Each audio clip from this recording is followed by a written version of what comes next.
temas aqui nos seminários. E Ok. dessa vez, o tema é justamente o que nós, pesquisadores da UNB, fazemos aí para poder resolver problemas de saúde pública, para solucionar algum desses problemas de saúde pública. E Ok. aí tem várias formas. Semana passada eu falei, por exemplo, do que a gente pode fazer na parte de prevenção de doenças, de transmitidos por vetores, e como é que é a vigilância, e também como que a gente pode estar fazendo o controle deles. E hoje a gente vai falar de um outro aspecto que é as substâncias bioativas, que inclusive é uma linha de pesquisa do programa, tá certo? Então, E assim, os estudantes daqui, eles são da medicina tropical, né? Hoje eu acho, porque devido ao feriado, a gente está com um pouco estudante aqui, mas de qualquer forma, os que estão aqui devem estar com sede e fome de informação, e eu tenho certeza que você vai trazer essas informações, e eu passo então a palavra para você. Opa! Bom, então eu vou só compartilhar aqui, tá bem? Compartilhar aqui para poder já me apresentar, tal, já compartilhando. Opa!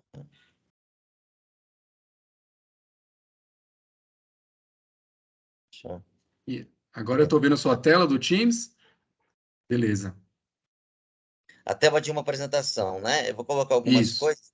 Eu tenho um horário meio livre, né? Até próximo de 6, não é? Mas a gente deve acabar pouco antes, eu imagino. Não, não, claro. Não, só para saber assim, até 5h40 no caso, né? Isso, exato. Ok, tranquilo. Não, não, porque vai ser um bate-papo, eu vou ficar mudando de apresentação para a gente poder ter o maior rendimento possível, né? Fazer Tá alguma bom. coisa assim bem dinâmica. Então tá bom, deixa eu botar aqui. Você vai participar conosco, Rodrigo? Eu vou só desligar a minha câmera e vou ficar junto com você o tempo todo. Ah, tudo bem, qualquer Se coisa a tiver gente alguma faz pergunta o de bate-papo. estudante, vai ser no final, tá certo? Eu peço Ah, para eles sim, guardarem as perguntas e depois, né, da sua apresentação, eles vão isso, eu fazendo ia as perguntar perguntas. como é que fica essa questão dinâmica, tá certo. Vamos lá. Primeira pergunta, gente, vocês conseguem ver a tela? Sim, Sim, estamos vendo. Ok, tudo bem. Bom, primeiramente, né, queria parabenizar, né, o programa de Medicina Tropical pela iniciativa dos seminários, aí, o nosso chairman, né, o Rodrigo, os seminários da pesquisa e pós-graduação na Medicina Tropical. Eu acho muito relevante, né, da minha forma de pensar, que as disciplinas de pós-graduação elas sejam voltadas justamente para essa questão de seminários, pensando sempre na frente, ou então disciplinas práticas onde vocês possam acessar, né, as áreas de conhecimento de uma forma dinâmica, né? E a gente ficou nesse período da pandemia, né, sem poder fazer atividades práticas, então isso com certeza a pós-graduação perdeu muito, e agora realmente voltando, né, essa questão para que vocês possam realmente aproveitar, né, a pós-graduação de uma forma mais contundente, né? Então, a primeira coisa, né, então, também agradecer o convite do Rodrigo para a minha participação dos seminários, né, que eu estou vendo aqui, né, o que a UNB tem feito para selecionar problemas de saúde na medicina tropical, né, no meu caso, minha participação na medicina tropical, sou professor do programa, oriento na parte das substâncias bioativas, né, tenho orientados, né, tanto no doutorado como mestrado, voltados também para moléculas bioativas para a medicina tropical, isso é dentro do contexto do programa, né? Bom, então, dentro dessa lógica, o Rodrigo, né, fez alguns elogios, né? Essa retórica eu poderia dizer que é exatamente recíproca, né? O Rodrigo é um dos pesquisadores mais ativos que a gente tem na medicina tropical, também principalmente aí na questão envolvendo a medicina tropical do doença de Chagas, né? E outros problemas que ele tem trabalhado. E tivemos a oportunidade de organizar um evento juntos, né? Trazer o primeiro encontro internacional de inovação e saúde para o Distrito Federal. Organizamos juntos isso com a Missão Tropical. E agora, na semana que vem, estamos fazendo isso junto a uma startup e também junto ao Sebrae, agora de uma forma mais empresarial, né? Uma forma mais, vamos dizer assim, tecnológica, né? Bom, o Rodrigo pediu para eu contar um pouquinho, né, da minha história desse contexto. Deixa eu ver aqui uma coisa. Passou.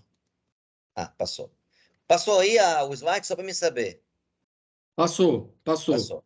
Bom, eu posso dizer o seguinte, né? O que eu podia dizer da minha carreira, né? É basicamente um entusiasta da biotecnologia e também é um entusiasta da biodiversidade aplicada a desenvolvimento sustentável, ou seja, a empreendedorismo, né? De uma forma ou de outra, desde que eu estava na faculdade, eu ficava preocupado com essa história. Eu tinha duas preocupações desde a graduação, vamos dizer o seguinte, desde o PIBIC, desde que eu entrei no laboratório a primeira vez, desde que eu entrei no PIBIC, desde que eu saí do PIBIC, desde que eu entrei no mestrado, depois que eu saí do mestrado, não concluí o mestrado, depois eu converti para o doutorado, entrei no pós-doc, virei professor, saí da docência para ir para o Instituto de Pesquisa na Europa, depois voltei para a docência. A preocupação sempre foi a mesma, que era os institutos de pesquisas do Brasil e alguns do exterior precisam profissionalizar, senão a ciência vai acabar como formalidade dentro das universidades. Desde 97, quando eu fiz PIBIC pela primeira vez, no meu resumo de PIBIC de 1997, que foi meu resumo de PIBIC, que não tem online, mas tem na biblioteca, porque só era em papel, os anais. E o meu último parágrafo do PIBIC fui escrever o seguinte: a biodiversidade brasileira não pode ser apenas estudada no aspecto de ecologia, porque só isso não vamos ter força diante do setor público e privado para mantê-la de pé, né? Eu escrevi isso em 1997. Se passaram 20 anos e continuamos brigando com os governos e brigando com a iniciativa privada, né? 20 anos? 97? 2007? 2017? Que 20 anos nada. 25 anos, né? Há 25 anos atrás, e nós, como universidade, começamos a fazer o mesmo erro, né? Com algumas iniciativas isoladas, mas a gente continua indo para o Instituto não sei onde, indo para Egito, indo para a NASA, indo para Eco 90 não sei o quê, 2030, e falando sempre, tentando falar com os governos, tá certo? A universidade precisa também fazer a sua parte, que é ajudar o governo e ajudar a iniciativa privada a desenvolver projetos sustentáveis para as florestas, porque sem empreendedorismo e desenvolvimento sustentável, você não consegue convencer ninguém e vai ficar mais, se ficar mais rentável desmatar a árvore, eles vão desmatar.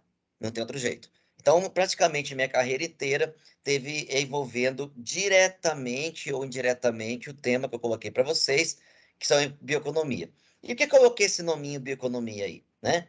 Porque bioeconomia é um nome agora muito em uso pela União Europeia. No Brasil, o pessoal gosta muito de biotecnologia. E por que o pessoal gosta de biotecnologia no Brasil? Porque a biotecnologia, ela é a parte da biologia que utiliza, né, como insumos ou uma molécula ou parte de um material biológico para o desenvolvimento, para a geração de um produto. Só que a biotecnologia também ficou acadêmica, né? A ponto de ser criado até cursos de graduação na UNB em biotecnologia. E essas iniciativas são interessantes, mas eu ainda não sei ainda o termo prático, o que isso pode ajudar ou não o país. Eu, particularmente, tenho algumas dúvidas de saber o que um curso atrás do outro novo vai acontecendo, o que isso consegue realmente funcionar na prática, né? Do que a pós-graduação em mestrado ou doutorado em biotecnologia já poderia fazer. Isso na verdade, não é uma crítica, mas é basicamente uma pergunta.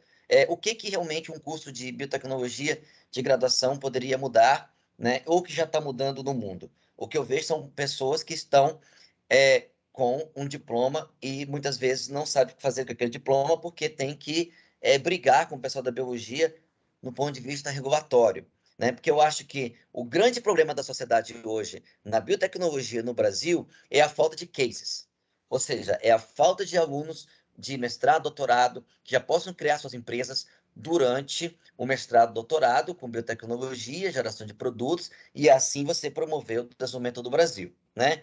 E no país, a gente escuta muito, né, as mudanças de ideologia, mas a gente escuta muito pouco falar nas mudanças específicas relacionadas à quebra da burocracia para os aspectos biotecnológicos, para os aspectos de empreendedorismo.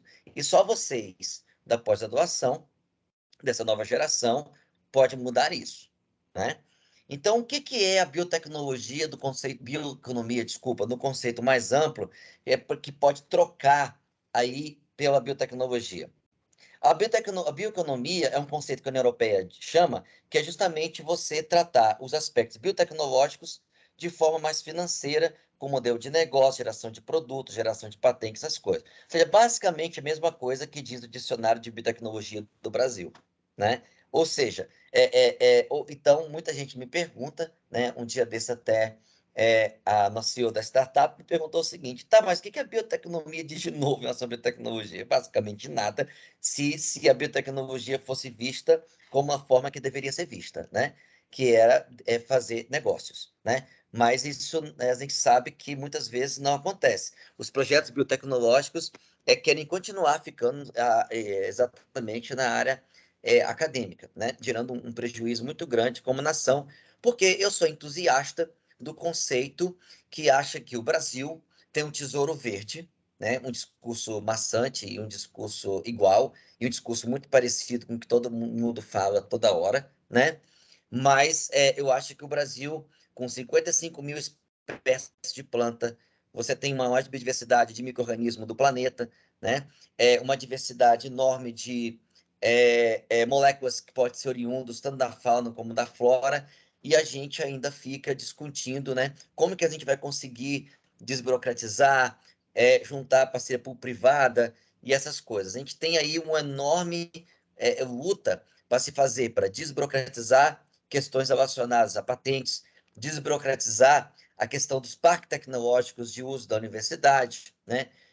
Semana passada tive reuniões, né, no CDT, e já fiquei feliz em saber que você tem aí editais de fluxo contínuo, para que vocês, alunos, junto com os docentes de pós-graduação, podem, por exemplo, abrir empresas lá, né, no CDT, em fluxo contínuo para concorrer, mas ainda tenho péssimas notícias no quesito que, mesmo no espaço coworking ou no espaço de incubação, o CDT ainda cobra participação do lucro das empresas, o que é uma coisa completamente sem lógica, pensando que o CDT deveria justamente criar um canal de aceleração e não um canal tributário taxativo para as empresas. Como é que pode um aluno que ganha uma bolsa, né, muito baixa, que tem que pagar aluguel, água de conta de luz, etc., ainda pagar conta, né, de uma startup que abre junto com seu orientador, né,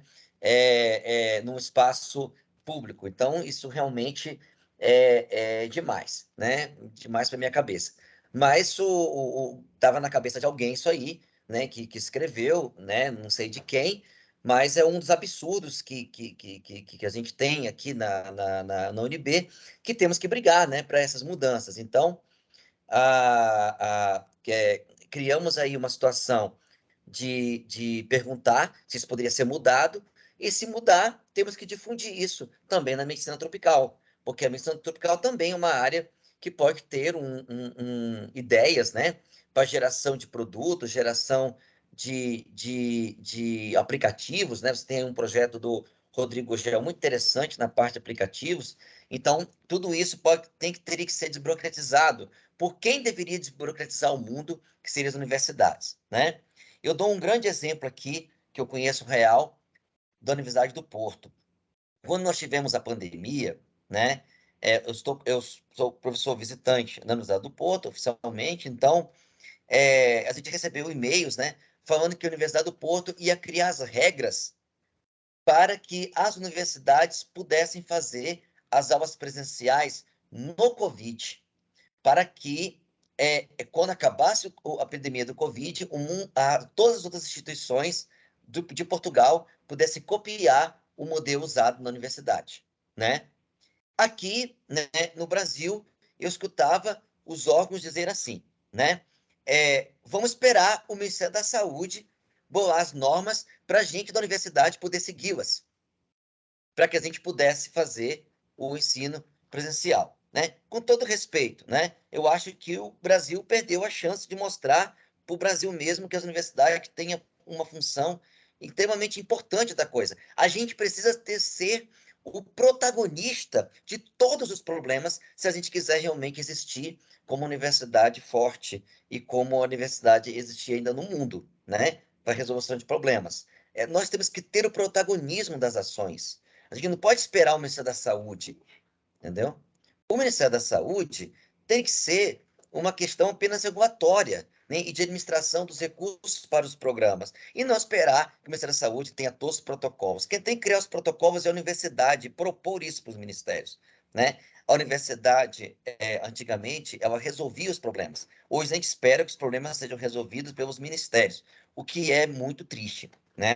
Então a gente tem que voltar a aprender como que as universidades do mundo têm feito e têm se imposto em relação a isso. Porque senão nós vamos ficar sempre sendo um pedacinho do orçamento do MEC, né? Ou seja, o que sobrar de dinheiro, manda para a universidade, né? Se a gente não mostrar a nossa importância no contexto, vai ficar assim, né? Não tem jeito. Então, o que é a bioeconomia? A bioeconomia é justamente essa associação aí entre a indústria, né, os produtos naturais, né, o que a gente chama aí de economia circular, né, esse tipo de coisa. E o Rodrigo tinha falado assim, José, conta um pouquinho da sua história, né, como pesquisador, né, até para mostrar para os alunos, né, como é que é a origem, né, dos professores na medicina tropical, né, esse tipo de coisa. Então, né, o que eu posso dizer para vocês, né? Quando eu estava começando a carreira, né, ainda no curso de biologia daqui, né, da Universidade de Brasília, eu sou biólogo de formação, não tenho licenciatura, eu fiz apenas bacharelado, porque na época eu entendia que eu não tinha vocação nenhuma para dar aula no ensino médio, né? Então eu já tinha tomado a decisão, quando eu entrei na faculdade, e no primeiro semestre eu já sabia que eu queria fazer pesquisa. Então, eu não tive a menor dúvida nunca disso, né? Tanto é que eu nunca prestei vestibular para outro curso, né? É, tenho relativamente, até acho admirável, mas não tenho assim, um conceito muito bem definido, pessoas que fazem às vezes 2, 3, 4, 5 cursos, né? Então, assim, eu entrei para mim, o importante é que você faça o que você faz bem feito, né? E aí você pode depois trabalhar em parceria com várias áreas, né? Transversais, etc. Então, eu fiz carreira, né? Entrei na universidade, fiz ensino médio, toda escola pública, né? Passei no vestibular, né, numa loucura danada aí de estudar, porque você não tinha esses programas aí, fiéis, etc., na época, né? Não tinha nem paz, né? Quando eu entrei, veio depois. Então, eu entrei no vestibular normal. É, quando entrei na universidade, sem recursos, pedi apoio e fui morador, né, do CO, né, do centro de CEL, né, centro de estudantil, né, na moradia universitária. Morei aí na UNB durante a graduação, né. Quando eu, durante a faculdade, né, o curso de biologia, né, como eu comentei para vocês, fiz bacharelado, né, diurno na biologia, e fiz iniciação científica 3 vezes, né? Naquela época não tinha iniciação tecnológica, que é o PIBIT, que é um programa que eu adoro, né? Muito bem bolado pelo CNPq, né? Mas eu fiz PIBIC 3 vezes e entrei na pesquisa, primeiramente pensando que eu queria ser geneticista, né? Então, entrei no Instituto de Biologia, meu primeiro orientador do PIBIC foi Bergman Moraes Ribeiro, foi meu primeiro orientador. Fui trabalhar com controle biológico de vírus, com o baculovírus. A ideia era desenvolver um vírus que tivesse o gene de escorpião, né, para que jogasse nas lavouras e assim matava a larva, né, que ataca a folha da soja, né, um projeto que tinha parceria com a Monsanto e a Embrapa na época, né? Gostei, né, de genética, mas percebi que não era o meu caminho, né? Comecei a ter uma aptidão já no segundo, terceiro período para bioquímica, e aí fui se orientando, né, do Carlos Bloch Júnior na química. Os outros 2 programas de PIBIC que eu fiz foi na química, não foi na biologia. Então, eu fiz PIBIC 2 na química, eu fiz meu terceiro PIBIC também na química, tá? Nos dois anos seguintes, eu ganhei o prêmio como o melhor trabalho de química, né, da seção, né, de ciências exatas, né, e química. Fui primeiro de biologia, né, ganhar essa premiação, né? E nessa época, né, já tinha interesse de estudar as macromoléculas com importância para a biodiversidade, né? Na época da iniciação científica, já estava estudando essa questão de moléculas de fungo e também moléculas de anfíbio de importância para a biotecnologia, sobretudo para bactérias que tinham implicações na saúde animal, né? E em doenças, né? Ligadas a grandes bovinos, né? E também a saúde humana. Então, eu fiz um primeiro PIBIC na biologia, depois 2 PIBICs, um PIBIC na química e outro PIBIC na química também, né? Nesse tempo, também fiz estágio na Embrapa, né? Em 1999, né? E o projeto era semelhante ao projeto de iniciação científica, qual eu ganhei um prêmio também como o melhor trabalho de iniciação científica da Embrapa Nacional, tanto no ano de 1999 como no ano 2000, né? E em 2001, né, eu ingressei, né, na pós-graduação em Biologia Molecular na Universidade de Brasília, no Instituto de Biologia, em parceria com a Unicamp, onde eu fiz parte do meu doutorado de sanduíche, né? E ingressei na Embrapa como técnico, né? Isso em 2000, né? Na transição já pro meu mestrado, e ajudei a implementar na Embrapa o primeiro escritório de patentes, né? Da instituição, isso na transição de 2000 para 2001. Nossa pesquisa de iniciação científica foi a primeira patente da história da Embrapa em parceria com outra instituição, que foi a UNB, né? Com isso, o escritório da Embrapa oficialmente foi criado. E aí, nesse ano de 2001, trabalhando na Embrapa com o nosso querido, né, Antônio Barreto de Castro, né, que foi para minha banca, inclusive doutorado, nós ganhamos várias pessoas da equipe, não foi só eu, ganhamos um prêmio, né, como funcionário de excelência, né, da instituição, por ter ajudado a Embrapa a pensar nessa coisa de transferência de tecnologia.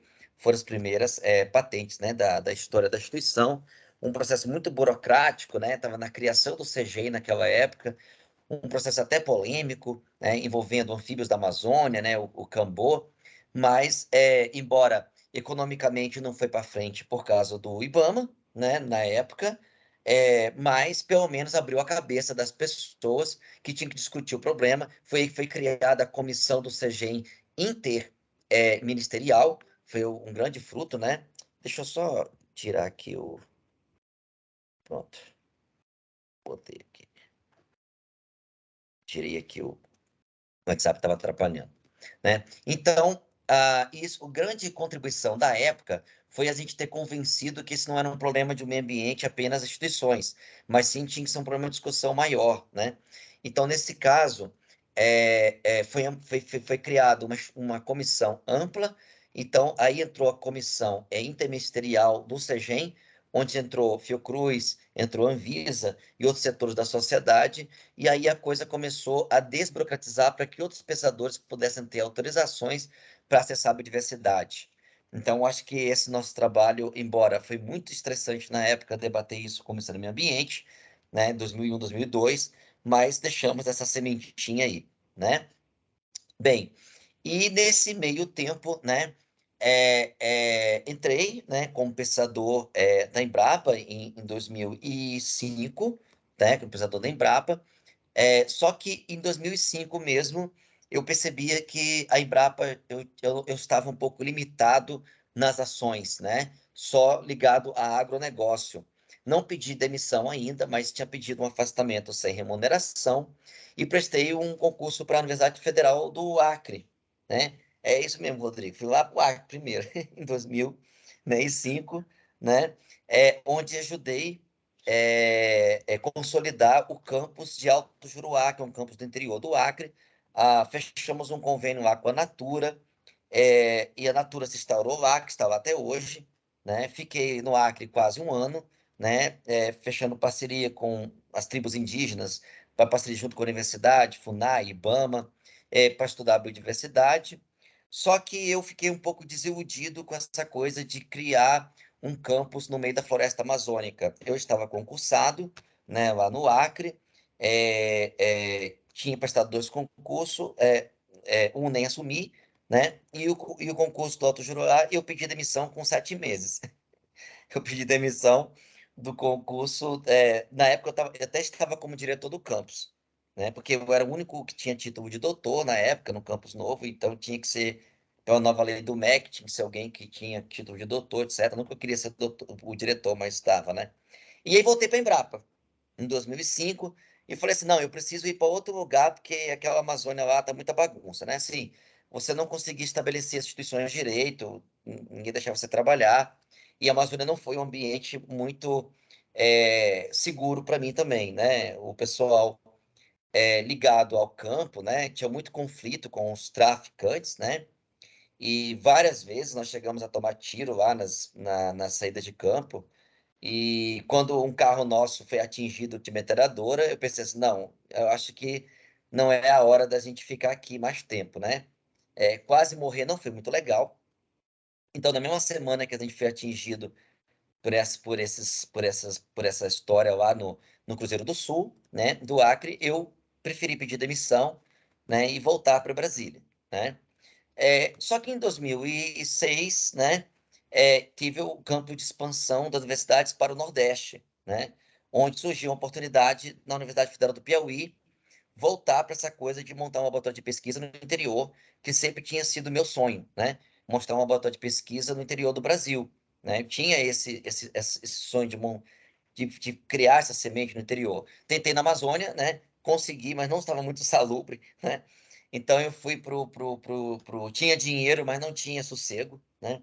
Aí eu fui para o Nordeste, que não tinha dinheiro, mas tinha muito sossego. E lá na Universidade Federal de Parnaíba, desculpa, Universidade Federal do Piauí, do campus, né? Ministro Veloso de Parnaíba, fui para lá, prestei concurso em 2007, né? Fui para lá já no início de 2008, tá?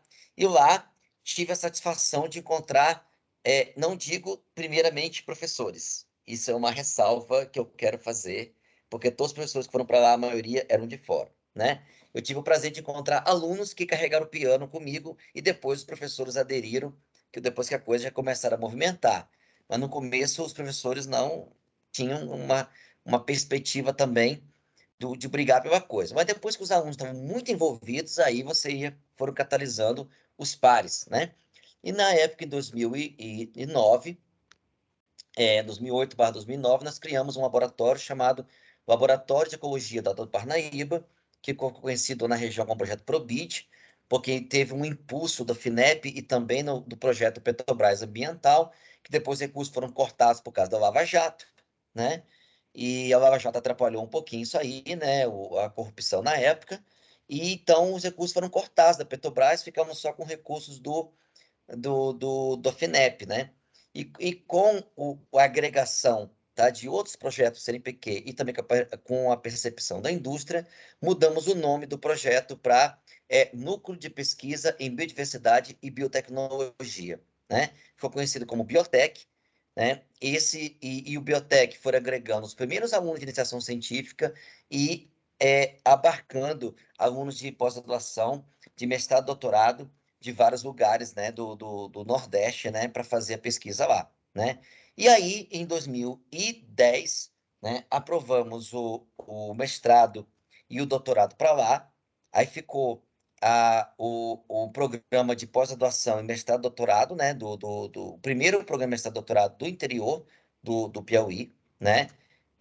Levamos também o Renorbio para o estado, fui diretor executivo do Renorbio 2 anos com isso, né? E aí, resumidamente, a história, esse núcleo de pesquisa é que muitos desses alunos hoje são profissionais e meus companheiros de trabalho, né? É claro, alguns mais próximos a mim, outros menos, né? Mas alguns desses vieram fazer pós-graduação aqui em Brasília e uma dessas alunas daquela época, né? Hoje compõe nossa startup, né? Da People Insights, vou falar um pouquinho para vocês mais para frente. Trabalha comigo, na verdade, trabalha comigo até um nome, um conceito um pouquinho que não existe, né? Trabalha junto, né? Nos projetos.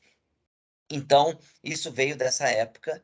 E o que mais eu pude contribuir lá naquela região foi justamente colocar a universidade num cenário na região onde vários órgãos e empresas passaram a trabalhar junto com a universidade nesse contexto. E hoje fiquei muito feliz em saber que a nota do programa de lá passou para a nota 4/5, um programa que a gente fundou em 2011, né? A primeira turma de mestrado. Agora, em 2020, teve a primeira turma de doutorado do programa do Biotech, né? E várias indústrias hoje fazem parceria lá na região, né? Por causa desse trabalho da região, principalmente em função da cadeia produtiva do Jaborandi, tá? Fui convidado a montar um projeto em rede com a CAPES, tá? Tem que falar desse assunto para entrar na internacionalização, que foi o primeiro projeto internacional realmente, foi quando a gente criou a rede Nanobiomed da CAPES, onde coordenava a Ivone Mascarenhas, eu fiquei como subcoordenador. Aí você tinha 208 pesquisadores, né, nesse programa, tá? Nessa rede. Essa rede criou, inclusive, uma coisa dentro da UNB, que foi o programa de pós-graduação em nanotecnologia, que existe até hoje, né? Foi criado dentro do nosso projeto. Nós criamos 12 pós-graduações no Brasil em nanotecnologia, e o Brasil passou de 28 patentes envolvendo nanotecnologia para 2.100 ao final do projeto, que foi um projeto de 6 anos, eram 4 anos, partido por mais 6, e ligamos Portugal ao Brasil com vários subprojetos na parte de nanotecnologia. Começou a Universidade Católica do Porto, depois foi entrando no Instituto Superior de Engenharia do Porto, depois entrou a Universidade do Porto, hoje tem a Universidade de Coimbra, muitos alunos de Ciência Fronteira foram para lá, e eu já perdi o controle disso, né? Dessas parcerias foram geradas, mas tudo começou nessa coisa. E depois fui fazer um pós-doc na Universidade do Porto, né, na Faculdade de Ciência, em 2015, né, e depois fiquei como professor visitante, representante de Portugal na parte de ciência e tecnologia na União Europeia, né, para captar recursos para o país, e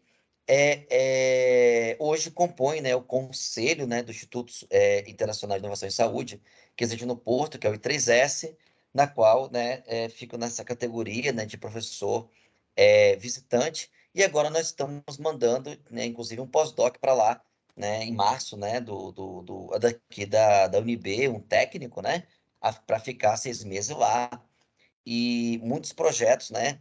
Então, ano passado, inclusive, não, desculpa, esse ano, inclusive a Sônia Bal fez pós-doc dentro dessa rede, lá na Universidade Católica do Porto. Então, isso é um pouquinho, né? Durante esse período lá de Portugal, recebi um convite da UNB, quando a Sônia Bal ainda estava como vice-reitora, né?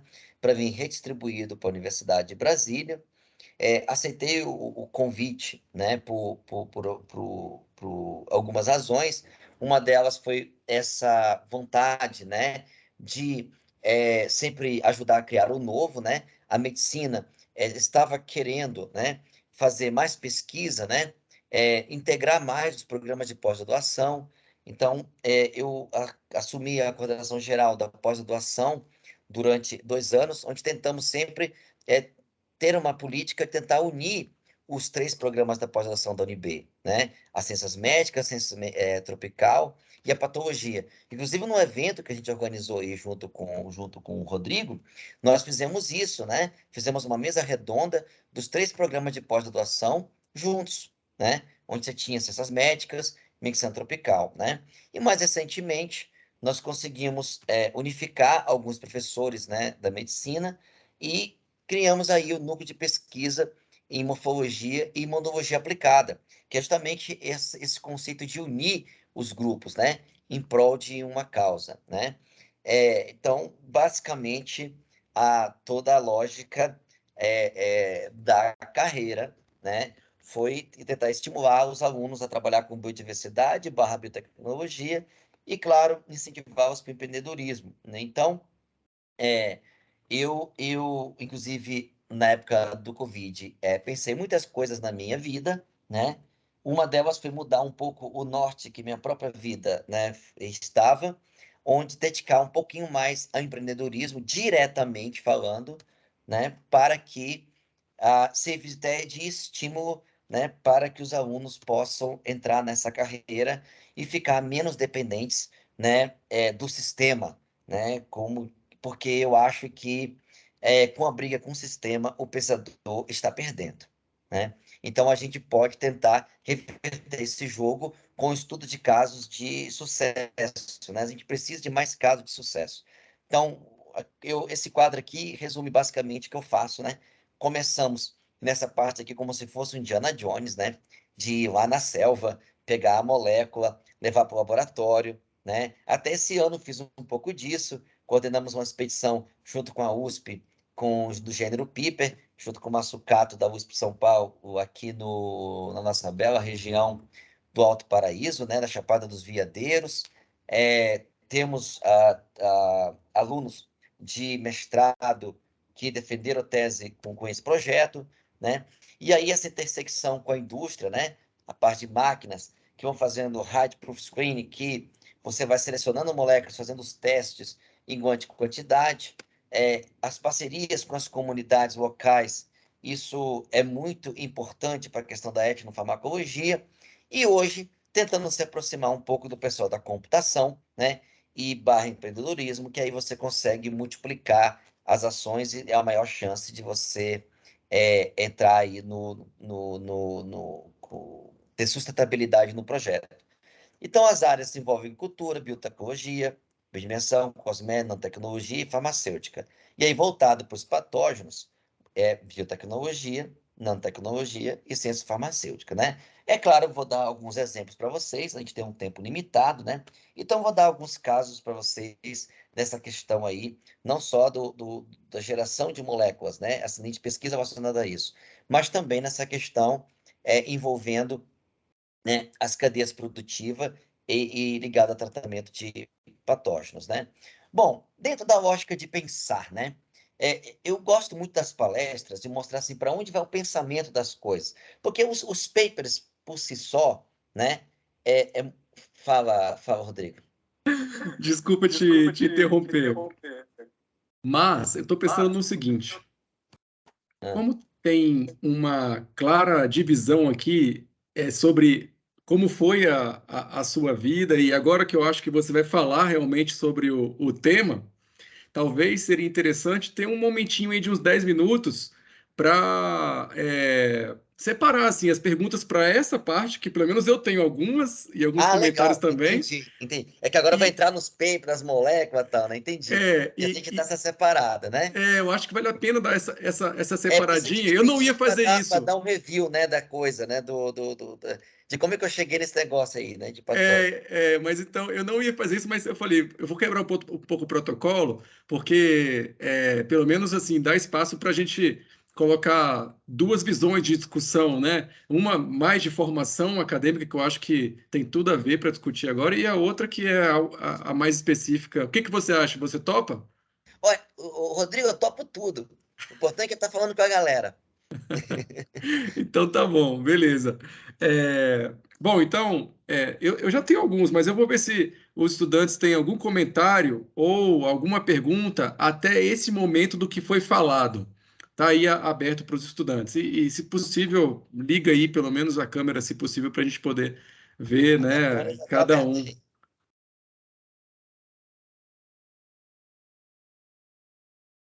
Alguma questão, Karine? Alguma pergunta até agora?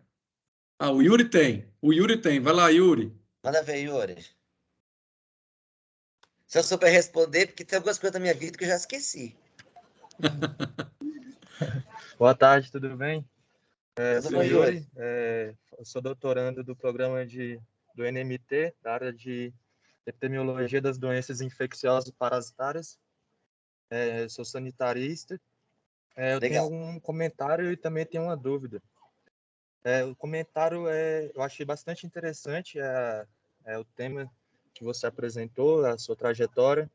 Né? Eu trabalho na Secretaria Especial de Saúde Indígena, então eu já vivi um pouco disso aí que você falou aí em relação ao Alto Rio Juruá, ali na parte do Cruzeiro do Sul, né? Ah, você já foi lá? E para a gente, né? Sim, assim, para a gente aqui no Ministério da Saúde, na Secretaria Especial de Saúde Indígena, é muito importante essas startups, esses projetos de sustentabilidade, principalmente sobre o descarte de lixo, sobre o abastecimento de água, sobre outras tecnologias sustentáveis que possam se aplicar em territórios indígenas, principalmente onde há indisponibilidade de energia, há indisponibilidade de estrutura, né? Porque tem um impacto na saúde pública muito grande, né? Então, esse tema é muito importante para a gente.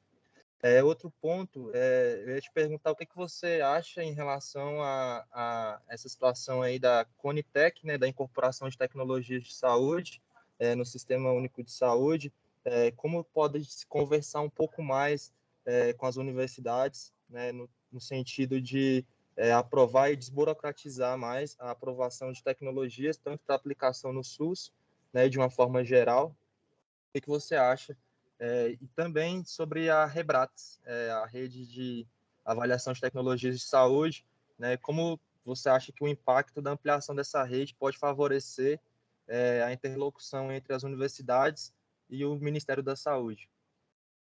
Bom, vamos lá. Por ser didático, né, e por isso que eu gosto das palestras que são dentro dos programas de pós-graduação. Porque, assim, quando você é convidado para uma palestra num evento, né, Rodrigo, você vai lá, você tem 20 minutos. Você é muito focado no tempo, nos slides que você colocou lá. Você não pode sair da curva. Quando você dá uma aula palestra, a gente tem que fazer essa discussão mesmo, né? Que a gente pode entrar aí. Então, eu vou dividir a pergunta do Yuri, que é 3 coisas. Bom, Yuri, embora eu vendo ao longo da minha carreira toda, né, que inclui da iniciação científica até agora a docência / empreendedorismo, né, já vi muita coisa errada e que não deu certo com os povos indígenas, ok? Vi muita coisa que não deu certo, algumas coisas erradas, tanto por um lado, como por lado de ONG, como lado de universidade. Mas, felizmente, na minha carreira, os 2 projetos que eu estive envolvendo tribos indígenas, deram certo, entendeu?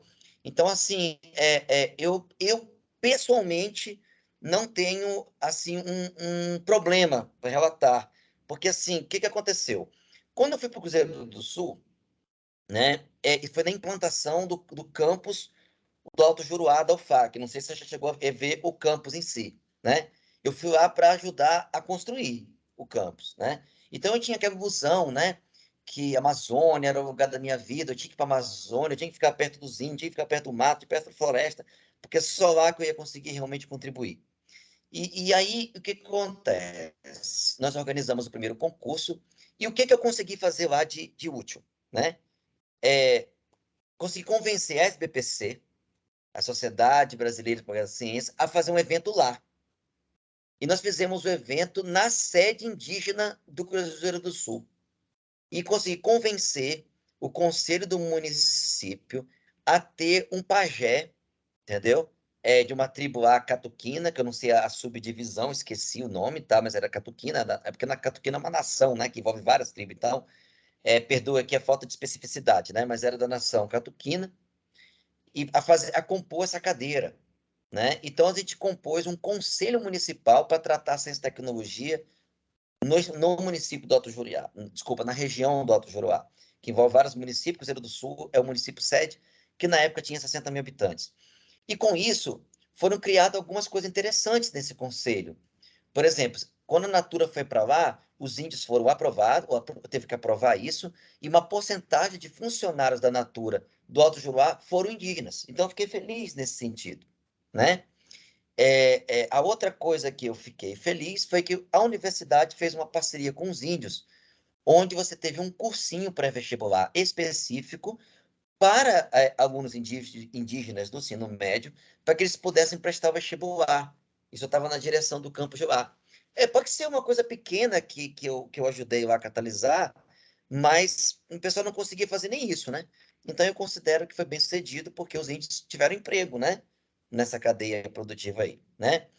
O que eu saí de lá, na verdade, não foi culpa da Natura e nem do empreendedorismo, que a Natura estava muito bem, com açaí, não conseguiram implementar outros projetos, mas outros conseguiram, né? Foi por causa da segurança mesmo, né? Porque eu, na época, eu fiquei sabendo que hoje está melhor, mas na época tinha muito traficante de drogas no Alto Juruá, e toda a saída de campo nossa, eles entendiam que a gente ia dedurá-los para a Polícia Federal, né? Então, ficava completamente impraticável a prática da pesquisa de campo, né? Então, era um ambiente muito hostil, né? Depois, isso eu estou falando de 2005, né? Então, já tem muito tempo, né? Então, depois, com os anos, eu fiquei sabendo que isso melhorou por lá. Mas eu não esperei melhorar, né? Eu pedi demissão mesmo, né? Mas a parte indígena resolveu. A minha segunda experiência com os indígenas, nessa parte de empreendedorismo, começou muito turbulenta, mas depois resolveu. Que era eu já no Nordeste, na Federal do Piauí, a ONG chamada Fora Vida, que ajudava o Grupo Centroflora a fazer a parceria com o Jaborandi Nativo no Xingu, conseguimos fechar o primeiro convênio oficial de uma tribo indígena junto com o IBAMA e SEGEM e uma indústria do Brasil. Esse convênio vale até hoje, foi o primeiro, né? E por intermédio de uma ONG e a Federal do Piauí, o curso de turismo ajudou muito, né? Não foi pessoal do laboratório de pesquisa, a gente convidou o curso de turismo para participar, que iam lá conversar com os índios, né? Não tinha serviço social na universidade, então foi o turismo mesmo que foi lá.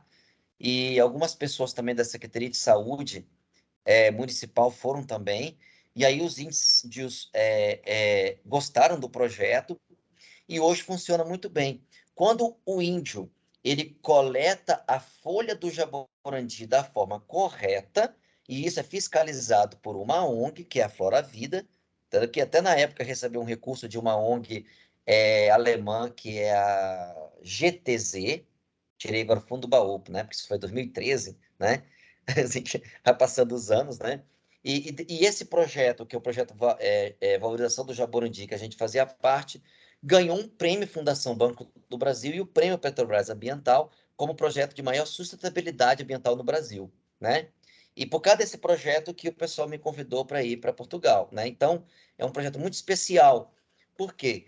Porque eu ajudava na gestão do projeto como um todo e, tecnicamente, eu participava estudando a descoberta de novos alcaloides da cadeia produtiva, porque a pilocarpina tinha uma importância comercial, mas a ideia era encontrar outras moléculas.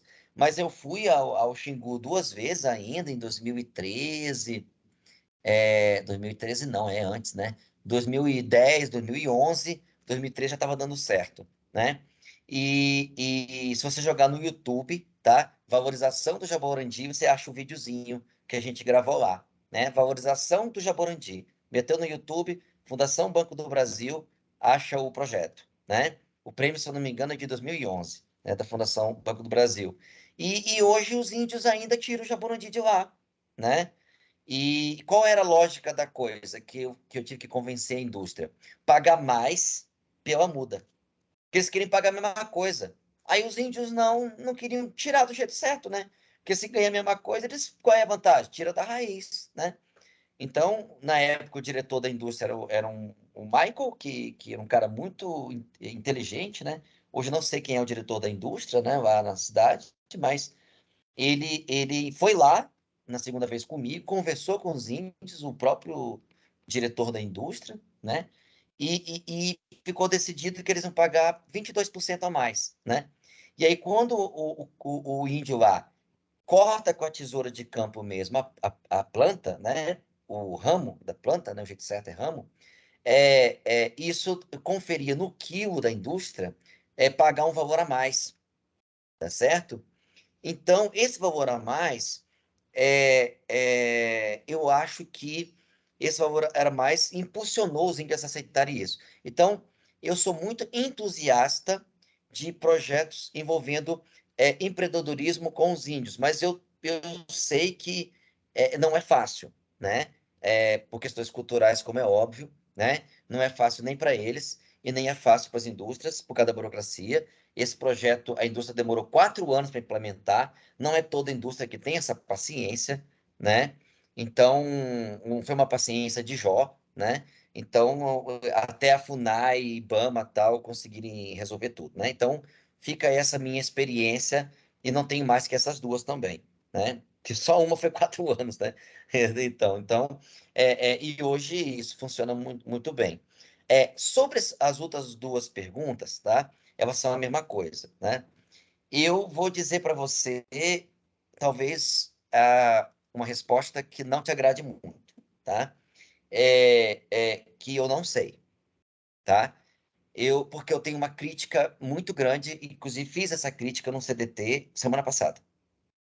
O Brasil é um dos países mais incríveis que eu conheço no mundo, não só de produzir memes. Aí os memes muitas vezes é comédia, piada, mas às vezes são fake news, né? O Brasil é campeão mundial. Se você entrar no Google e ver essa questão de produzir memes para mercado, né, para fazer algum tipo de piada na internet, o Brasil é campeão. Então, é o país do mundo que tem mais pessoas que fazem memes, né? E o Brasil também é campeão mundial em fazer siglas. Você pode perceber que qualquer universidade brasileira, né, existe sigla de tudo, né? Eu mesmo tenho dificuldade de entender, né?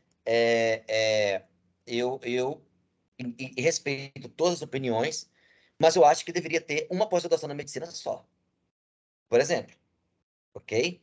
Então, assim, eu tenho, por exemplo, ideias minhas, né, pessoais, a gente ainda vive na democracia, né, no Brasil.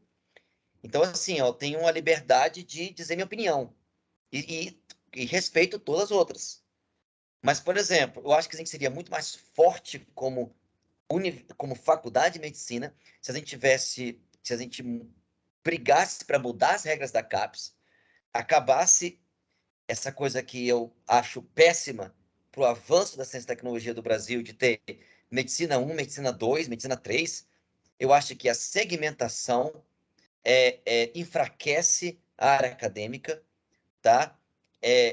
Química, por exemplo, tem pós-graduação em química, e eles sempre levam mais recursos da CAPES, né? Então, por exemplo, a engenharia também, né? Então, eu acho que, por exemplo, a enfermagem também. Então, eu acho, por exemplo, que a medicina deveria ter pós-graduação em medicina ou ciências médicas, né? E aí você ter os linhas de pesquisa que poderiam ser da medicina tropical, das ciências médicas, da patologia.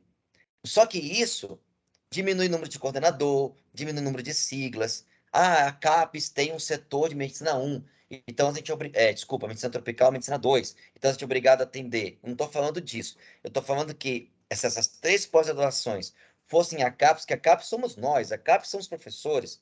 A minha opinião era mudar as regras da CAPES, entendeu? Porque aí a gente teria uma fatia do bolo e uma relevância social maior. Mas isso é um conceito, né? De unir para conquistar, né? E a galera sempre quer usar o conceito de dividir para conquistar. Só que no caso da área acadêmica, a gente fica muito enfraquecido, né? Nesse tipo de coisa. E aonde eu quero chegar com esse meu comentário, tá? A gente é muito bom, Yuri, para fazer siglas no Brasil. Então, por exemplo, agora criou uma sigla para falar só da tecnologia. Mas se você jogar no Google, e se você for no organograma do Ministério da Saúde, já existe uma secretaria especial de insumos estratégicos em tecnologia, que inclusive eu já fui consultor dela quase 3 anos pelo Nordeste para lançar os editais PPSUS, que funcionavam muito bem. Foi uma das coisas que mais funcionavam no governo da Dilma. Ou seja, regionalmente falando, a gente tinha uma relação da universidade com as FAPs no PPSUS. E do Temer para cá, o PPSUS enfraqueceu. Só que a sigla ainda existe, entendeu? Eu, pessoalmente falando, eu sou muito crítico, tá? A geração de novas siglas para fazer a mesma coisa que outras siglas já faziam. Aí o governo atual acha mais legal criar siglas novas para ter uma identidade. Porque outra coisa que eu sou contra e que eu acho ridículo, que tirando o Brasil, só o país da África tem, é o tal de louco de gestão. Olha, sinceramente, quando eu penso que um governo de um país de 200 milhões de pessoas, que já existe um brasão, que já existe uma bandeira, você tem legalizado trocar as logos de tudo quanto é papel e de tudo quanto é site, você fica até o primeiro ano de governo só trocando logo. Aí um era Brasil sem pobreza, outro Brasil para todos, outro Brasil pátria não sei o quê. Entendeu? O próximo Deus sabe lá o que vai vir, né? Em janeiro. Então, tenta me explicar, alguém, eu falo isso quase todas as palestras, negócio de logo gestão, principalmente em prefeitura, né? Prefeitura é mais ridículo, porque é assim, perto do período eleitoral, o juiz manda lá o cara passar um risco preto na frente dos postos de saúde e das escolas, porque o logo da gestão da prefeitura já não pode aparecer no período da campanha. O coitado do aluno da escola vai para a escola com uma mancha preta no muro dele. Meu amigo, isso não pode funcionar nunca, né? No país, porque boa parte do dinheiro da prefeitura é para poder botar o logo, depois tirar o logo, depois pintar o muro, né? 10 vezes durante 4 anos, né? Então, assim, eu não sei qual que é a lógica de você ter logo de gestão, né? Isso é uma coisa, se você falar isso para um país sério, né? Tipo assim, imagina, os Estados Unidos fazer uma bandeira só da gestão do Biden, né? Isso não tem lógica, né? Então, você teria simples... Por que que isso é relevante, isso é filosófico? Porque realmente os caras que se ganham a eleição, eles se acham o dono daquele processo. E aí já está errado. Aí o cara quer desmanchar o projeto anterior do outro, e aí você não faz uma política de Estado de 20 anos. Enquanto o país não ganhar um governo onde ele vai fazer uma política junto com o Congresso de 20 anos, você pode trocar, entendeu? O passarinho amarelo pelo passarinho verde, que você não vai mudar nada no Brasil, nada. Entendeu? Não vai mudar nada. E você percebe nas entrelinhas a filosofia do pensamento em coisas como essa, de criar siglas uma atrás da outra, que fazem a mesma coisa que a outra já fez. Entendeu? Então, principalmente essa coisa de logo gestão, sou contra. Essa questão aí da rede de tecnologia. Se você lê o que está escrito lá no site, tá lindo. Entendeu? Desburocratizar a ida de tecnologias para o SUS e etc. Assim você pode trazer vacinas novas, tecnologias, telemedicina agora pode chegar. Tudo isso é muito bonito, Yuri. Mas se o modo operante for o mesmo dos outros, esquece. Entendeu? Então, assim, tem que diminuir o quê? A burocracia, entendeu? Tem que dar mais autonomia para a universidade, criar núcleos independentes, inclusive que possam fazer serviços, não é? Para você catalisar essa questão de geração de tecnologia e, principalmente, você criar programas em rede de grande de expansão. Você tem aí o programa Ciência Sem Fronteiras, que foi um dos programas mais belos que o Brasil já fez na história. Esses dias eu escutei de um empresário, né, muito crítico ao governo dos anteriores, né, falando bem do programa Ciência Sem Fronteiras. Escutei isso no sábado, entendeu? Então, você não tem essa coisa que você precisa mudar tudo quando você troca um governo. Isso é completamente irracional. Eu nem vou falar ridículo, porque é mais que isso. É irracional, né? Então, eu espero que essas novas siglas não caiam na mesma história das siglas anteriores, né? E agora ela só vai funcionar de fato se ela for uma política de longo prazo e uma política de desburocratizar. Porque se ela for uma política de fazer as mesmas coisas que as outras siglas, né? Eu ainda não entendo o que essa sigla faz diferente da sigla da Secretaria de Ciência, Tecnologia e Insumos Estratégicos, né? Então, que para mim é levar tecnologia para o SUS. Entendeu? Zé Roberto? Então é isso.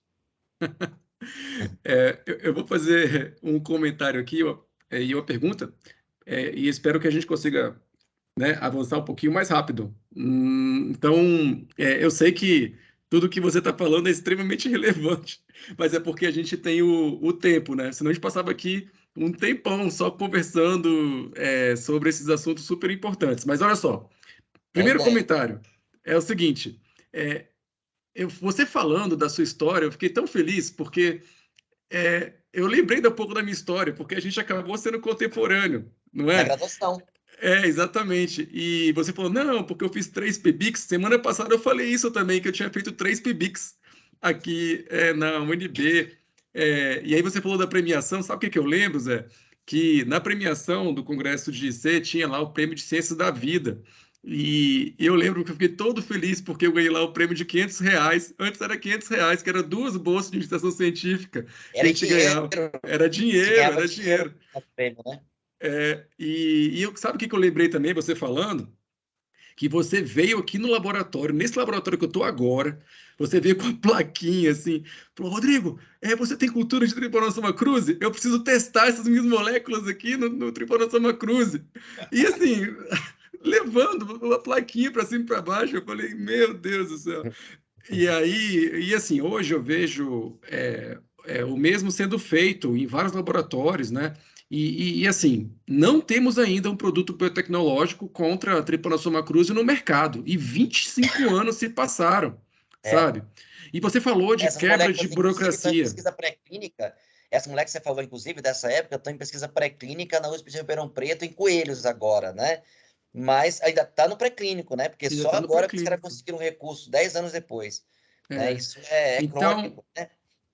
Então, a minha pergunta tem a ver com isso. Eu acho que o Yuri comentou também alguma coisa a respeito, mas imagina, nesse exemplo do Trypanosoma cruzi, assim, olha só o tanto de burocracia, e agora que está na pesquisa pré-clínica, depois de 25 anos, sabe? E aí você comentou do canal de divulgação em vez de canal de tributação, no caso do CDT, que tem que mudar a mente, e a gente tem que brigar por essas mudanças e tal. A minha pergunta é. Nesse caso específico do Trypanosoma cruzi, com essa briga toda que você está falando, você acha que então daqui a, sei lá, 50 anos a gente vai ter um produto biotecnológico para tratamento de doença de Chagas? No caso da doença de Chagas, especificamente falando, eu acho que a gente tem até uma luz no fim do túnel, não por causa do governo, mas por causa de uma ONG que está fazendo um trabalho belíssimo, que é a DNDI, tá? Mas não é governo, tá? A DNDI, em 2007, eu estava, conheci meu grande amigo Josué de Moraes, que você conheceu na palestra do Inovatec 1 lá, que foi Medtrop, de 2007, não sei se você foi o primeiro Medtrop que eu fui, foi em 2007, em Foz do Iguaçu, né? Não, minto, desculpa. 2007 foi em Recife, 2008 em Foz do Iguaçu, né? E eu estava lá no Medtrop e levei esse projeto do T-Cruze para eles, né? Que eu já não estava com isso, mas era para ajudar a USP, que estava com a molécula que eu trabalhei durante o doutorado, né? E C depois do doutorado, né? E eles financiaram a USP 10 anos depois, né? E agora estão terminando a pesquisa clínica. E mais do que isso, eles pegaram uma outra pesquisa no Brasil do oh meu Deus, Benzonidazol. benzonidazol, que é uma pesquisa que eles estão financiando já há 10 anos e agora já estão em pesquisa clínica no Brasil e na África, com uma outra doença que eu não me lembro qual é, né? Mas também é de protozoário, ok? E por causa disso, parece que eu vi os últimos dados deles no site deles, né? Que já estão na pesquisa fase 3, né? E parece que é muito promissor. Mas vale ressaltar que não foi projetos governamentais, né? Foram projetos não governamentais, foram verba de doação, né? Tem seus méritos, mas isso mostra exatamente o que eu te falei, né? A falta de incentivo público a um trabalho de biotecnologia direto. E lembrando que a sede do NDI fica na Suíça, né? O mérito vai ficar para os suíços, mesmo as moléculas que vieram da biodiversidade brasileira, né? Então, acaba que uma ONG suíça está bem na frente disso aí, que eu saiba, né? Claro, se tiver iniciativas aí privadas e públicas mais na frente, eu não sei. Mas para a doença de Chagas, um análogo do cetoconazol, né? Mais potente, tem tido resultados interessantes na clínica médica. Inclusive tratamentos mesmo, né? Se você entrar no site do DNDI, eles têm lá, né? Essas coisas. Os papers, né? De pesquisa clínica, até na Lancet, ok? Mas especificamente para Chagas, né? Agora, a Chagas está voltando, né? Em alguns lugares, né, por questões de saneamento básico, eu tenho acompanhado, inclusive vi uma entrevista sua, né, num jornal, não sei se foi DFTV, ano passado, com casos, né, brasilienses, né, da doença. Então, eu acho que a parte de saúde pública também tem que ser levado mais a sério, porque de todos os problemas que o Brasil tem, o principal de todos é a fome, sem dúvida. Então, assim, se a gente fosse considerar, por isso que eu acho o seguinte, né?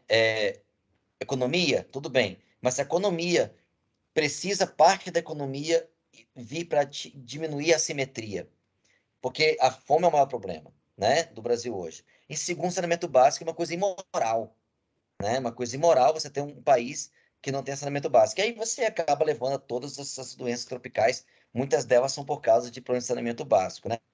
E eu lembrei disso agora porque eu estava 2 semanas atrás em Santarém, dando palestra lá de empreendedorismo, inclusive para o Congresso de Plantas Medicinais, e o esgoto da cidade inteira caindo no Rio Tapajós. E os pescadores não estavam podendo coletar os peixes do Rio Tapajós, que é por causa da seca, o rio ficou menor e a sujeira era tão grande que os peixes estavam contaminando os humanos. Olha que triste. Isso É, falando em 2022. Agora estão torcendo para chover, porque aí ia diluir o lixo, né? Aí o peixe não ia ficar tão contaminado e ia poder coletar o peixe de novo. É Zé, muito triste. só para finalizar aqui minha fala e você continuar a sua palestra, é o seguinte, é, quando eu falei, talvez um DFTV ou coisa assim, era sobre barbeiros no Distrito Federal e não Isso. sobre um caso agudo de chagas no Distrito Federal. Mas Mas não era você só tem barbeiro, razão, né? em relação à doença de Chagas, por exemplo, na Bolívia, que é um problema muito sério e os casos são assim, não decresceram como decresceram no Brasil. Então a gente tem que ficar de olho, porque é um problema da América Latina, não é porque o Brasil está Aí bem Bolívia nesse tá aspecto, pertinho, né, também ali, né? Em Bolívia tá pertinho. a gente tem que ficar relaxado, tá? E a outra questão é que você falou do rumo, da mudança de rumo durante a pandemia, de focar no empreendedorismo. Eu achei bem legal isso. E isso também mudou um pouco. Eu também mudei um pouco a minha, as minhas pesquisas, né? O meu direcionamento.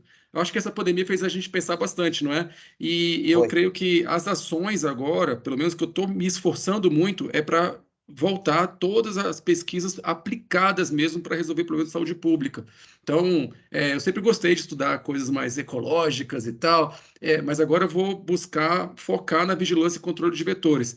E também nesses aplicativos que você comentou e nos projetos que envolvem desenvolvimento de ferramentas envolvendo inteligência artificial. E eu queria finalizar dizendo o seguinte: presta atenção, hein? Vamos lá. Acabei de ver o resultado do projeto FAPDF, aquele de 2020, do Pronem, que você está envolvido junto comigo. Você lembra disso? Minha nossa, eu já tinha esquecido esse negócio. É 2021, Dois né? anos, 2 anos para eles avaliarem, e agora 2020. saiu o resultado preliminar da seleção. E Preliminar. vou ler aqui para você, ó. Ah, Torna público o resultado preliminar da seleção com a lista das propostas selecionadas.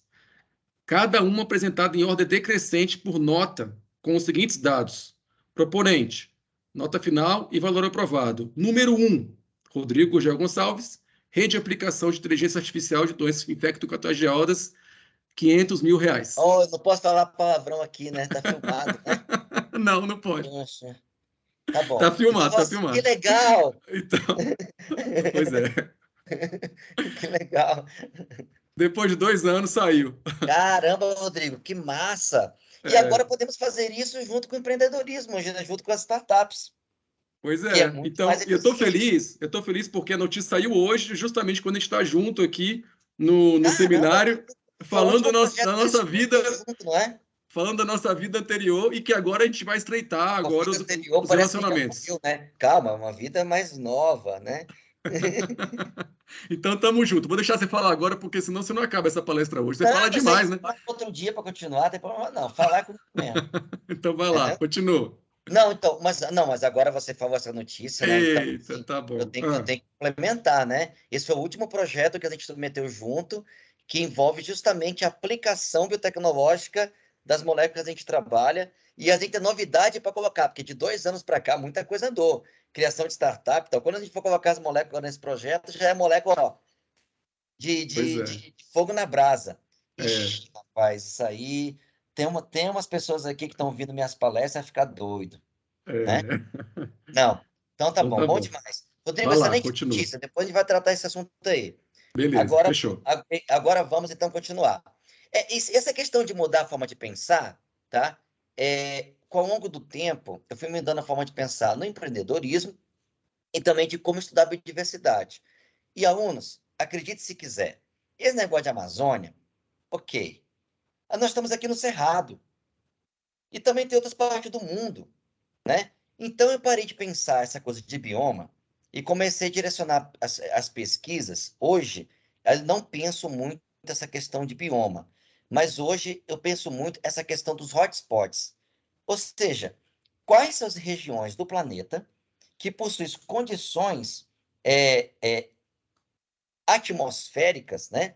Tem condições, vamos dizer assim, físico-químicas, que possa ter biodiversidade que enfrenta o estresse. Porque quando o animal ou a planta enfrenta o estresse, é nesse caso do estresse que ele pode criar uma quantidade de substância maior, entendeu? Então, é nesse quesito, outras regiões do planeta, tá certo? Ó, você vê que o Cerrado pega bem aqui, ó, né? Passam a ser mais valorizadas até que regiões que são consideradas como de alta, né, capacidade de biodiversidade. O que quer dizer com isso?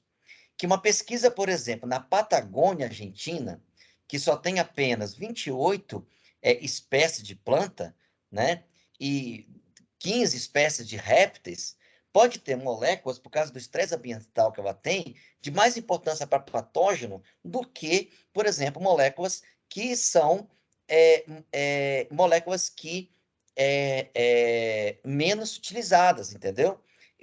Moléculas que estão de biodiversidade que possui uma biodiversidade maior. Então, no nosso laboratório, nesse momento, nós estamos, inclusive, com uma argentina lá, né, que está com uma molécula da biodiversidade de Patagônia, que tem MIC contra bactérias em torno de 2 micromolar. Inclusive, mandei isso no grupo da medicina tropical, que os professores estão interessados em entrar em contato com ela, enquanto ela está aqui no Brasil, até dia 8 de dezembro, para que possa testar Trypanosoma cruzi, possa testar leishmania, pode testar, no caso do André Nicola aí, né, bactérias de tuberculose, né? Porque ela está aí com uma biodiversidade da Patagônia, né? Em relação a isso aí.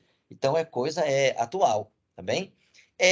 Qual que é a lógica que a gente faz, então, para ver essa questão das pesquisas de campo? A gente a gente tem que usar os sistemas mais modernos de referenciamento, que consegue ter sondas, né? Que conseguem, por exemplo, a partir de infravermelho, ultravioleta, cruzar informações de coordenadas geográficas com coordenadas físicas. Então, com isso, você consegue saber as regiões do planeta que são mais importantes aí para que você possa ter um hotspot de biodiversidade. E, como, por exemplo, comparar a TerraVision, né, com o Google. Quando isso, o Google Earth, quando chegou aos celulares, né, possibilitou que você conseguisse fazer esse rastreamento com muito mais eficiência, né? E o que que a gente faz? E o que que a gente faz hoje, tá?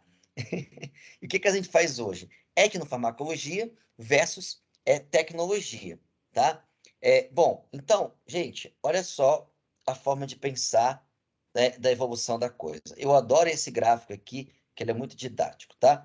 Se você testa essa quantidade de moléculas, por química combinatorial, você gasta muito mais dinheiro para você encontrar os hits, que são as moléculas que são mais próximas de dar certo na eficiência contra algum patógeno, ou contra câncer, ou contra outra coisa. Quando você pega a molécula da natureza, tá, usa como template, que é basicamente o que eu faço, né, uma das coisas, você aumenta essa chance de sucesso.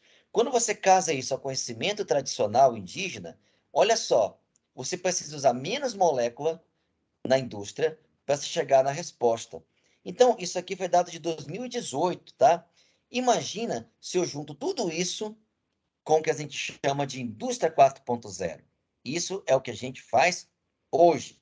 Zé Roberto faz hoje, em que inclusive submeteu um projeto com o Rodrigo, com medicina tropical, dentro dessa lógica, muito massa a notícia aí, Rodrigo. Aí, ó, haha, Indústria 4.0, né? É basicamente o nosso projeto só que voltado para a medicina tropical, né? Que é isso? É você usar a parte de inteligência artificial, é você usar a parte de computação, você usar os algoritmos computacionais para cruzar as informações com tudo que a gente sabe de química quântica e de atividade biológica para se chegar em fármacos de forma mais eficiente. Então, e o que a gente quer com isso? A gente quer sair dessa quantidade de moléculas, tá certo? Por exemplo, aqui, 10 mil compostos para se chegar num composto com viabilidade, para 250, para 50, para 5, né? Quando isso acontece. Então, o que a gente tem feito, tá? Sob o ponto de vista químico, os nossos colegas químicos, e principalmente de computação, e inclusive até uma palestra especificamente desse tema no Inovatec semana que vem, que é o uso de estratégias computacionais para chegar em fármaco, não é abandonar a parte experimental, mas cruzar a parte experimental com a parte computacional. Então, numa parte do processo, a gente vai criando fingerprints computacionais, onde a gente consegue fazer aquelas coisas de computação que já conhecem, né? Muitos de vocês, que é a bioinformática, a modelagem molecular e essas coisas, né? E a gente consegue juntar com Drugs Factories Concept, que é o quê? Juntar a inteligência artificial, de forma que a gente vai eliminando, tá? Eliminando os resultados negativos e o computador vai direcionando para a gente para onde a gente quer chegar, tá? Diante desse paradigma, né, nós encontramos moléculas com propriedades bioativas na biodiversidade portuguesa, na biodiversidade brasileira, na biodiversidade da Argentina, né? Temos projetos envolvendo alunos do Brasil e do exterior, como o Rodrigo falou, com uma grande internacionalização. Esse trabalho aqui foi muito elogiado lá na imprensa portuguesa, porque foi o primeiro trabalho aqui na National Geográfica, né? Primeiro trabalho de isolamento de um peptídeo bioativo que está sendo utilizado, tá? Primeiro trabalho isolando uma molécula bioativa da biodiversidade portuguesa, porque eles estavam a trabalho com muita biodiversidade estrangeira também, igual a gente trabalha muito com milho, com soja, lá eles trabalham com chá, com uva, com vinho, desculpa, com azeite, só que são plantas importadas para eles também, né? Nos Açores tem chá, mas esse chá veio do Oriente Médio, tá? E hoje tem uma aluna de mestrado, com os dados que a gente não pode mostrar, que está trabalhando com moléculas, tá? Desse animal aqui, a Ana Luísa, tá? Para SARS-CoV-2, tá? Ou seja, para dentro de um outro projeto que nós aprovamos, né? Junto à Finatec, que é o uso de peptídeos bioativos para aplicação antiviral, né?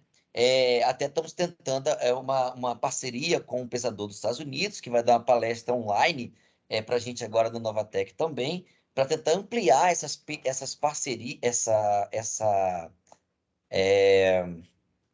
expansão dos testes em Covid, porque aqui no Brasil a gente é muito limitado, né, em testações em Vero 2, não tem NB3 ainda no medicina tropical, então a gente precisa de laboratórios de outros centros, né? Então a UNB está nessa luta de tentar o NB3, tem NB3 na USP, onde a gente fez parte dos resultados, mas a gente precisa ter o NB3 aqui, né, para poder melhor explorar essas moléculas por SARS-CoV. E lá nos Estados Unidos eles têm um banco de vírus, né, de várias o pessoal gosta do nome bonitinho de variante, né? A pessoa troca de nome o tempo todo. Quando na minha época chamava de sorotipo isso, né? Toda vez que um vírus tinha uma mutação era sorotipo e acabou. Mas hoje é variante para ficar mais bonito, né? E aí essas variantes diferentes você pode testar isso de uma vez só. Então a gente está tentando uma parceria, uma viabilidade. Tentamos com a pós-doc que fosse aprovada num projeto, mas não aprovou. Mas agora temos outras possibilidades de grants para que a gente possa expandir essa pesquisa para SARS-CoV, que as moléculas desse animal aqui estão muito relevantes para o COVID in vitro, né? Inclusive vai ser tema de defesa de mestrado na medicina tropical em fevereiro. Está perto, né, da gente poder divulgar esses dados. Então, no próximo seminário, nós já vamos poder mostrar, tá? É que eu tenho uma regra, Rodrigo, que se essa pesquisa não está publicada, quem tem o direito de mostrar isso pela primeira vez é o aluno, né? que está fazendo o mestrado com aquilo ou o doutorado com aquilo. O privilégio é dele, né? A gente já teve o nosso palco, né? E dentro dessa lógica aqui, a professora Tatiana, que é professora da medicina tropical, submeteu um projeto ontem à FAPDF, tá? Deve ter alunos dela envolvidos aqui, porque como essa molécula é o inibe-ROS em células de mamífero, o que ela quer levar à linha de pesquisa dela? Ela quer usar tanto essa molécula em sinergismo com o licopeno isolado, tá? Da goiaba, vermelha, que foi uma tese de doutorado de uma aluna da medicina, das ciências médicas, né? A Andreane Vasconcelos. Então, como inibidora de ROS em células que estão infectadas pelo Zika. Então, é medicina tropical na veia isso, né? Então, talvez aí os próximos projetos, a professora Tatiana vai conseguir apresentar dados interessantes sobre isso, porque ela está, no momento, nessa linha de pesquisa no NUPMIA, ok? E como é que a gente está fazendo isso hoje? Nós utilizamos muito, tá? A linha transversal de pesquisa, que as moléculas que são identificadas, né, nas plataformas em sílico, a gente direcione isso para atividade antioxidante in vitro, usando o modelo da microglia, que é uma célula, embrionariamente falando, próxima ao macrófago, mas também tem uma relevância muito grande para a questão neuroprotetiva, né, porque é uma célula da glia, né, uma célula glial, tá? Então, aqui eu estou dando um exemplo para vocês da antioxidina 1, que é uma molécula, tá, que foi encontrada em 4 animais ao mesmo tempo, publicada nas maiores revistas de radicais livres, né, da sociedade, relacionando isso aqui para neuroproteção, por isso que o pessoal, né, do Zika nos procurou para fazer uma parceria, tá?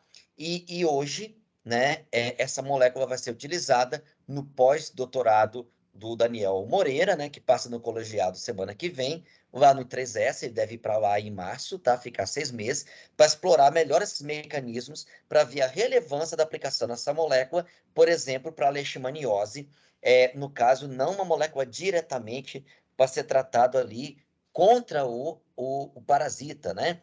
Mas muito por incentivo da professora Imaculada, que agora está aposentada, nos convenceu a gente da biotecnologia que um trabalho de imunomodulação pode ser mais relevante, né? Então, a gente quer utilizar agora moléculas que são para atividade neuroprotetora para a parte da imunomodulação, tá? E da onde está surgindo todas essas ideias, né? A gente tem uma macro linha de pesquisa de estudar os peptídeos bioativos dos anfíbios, né?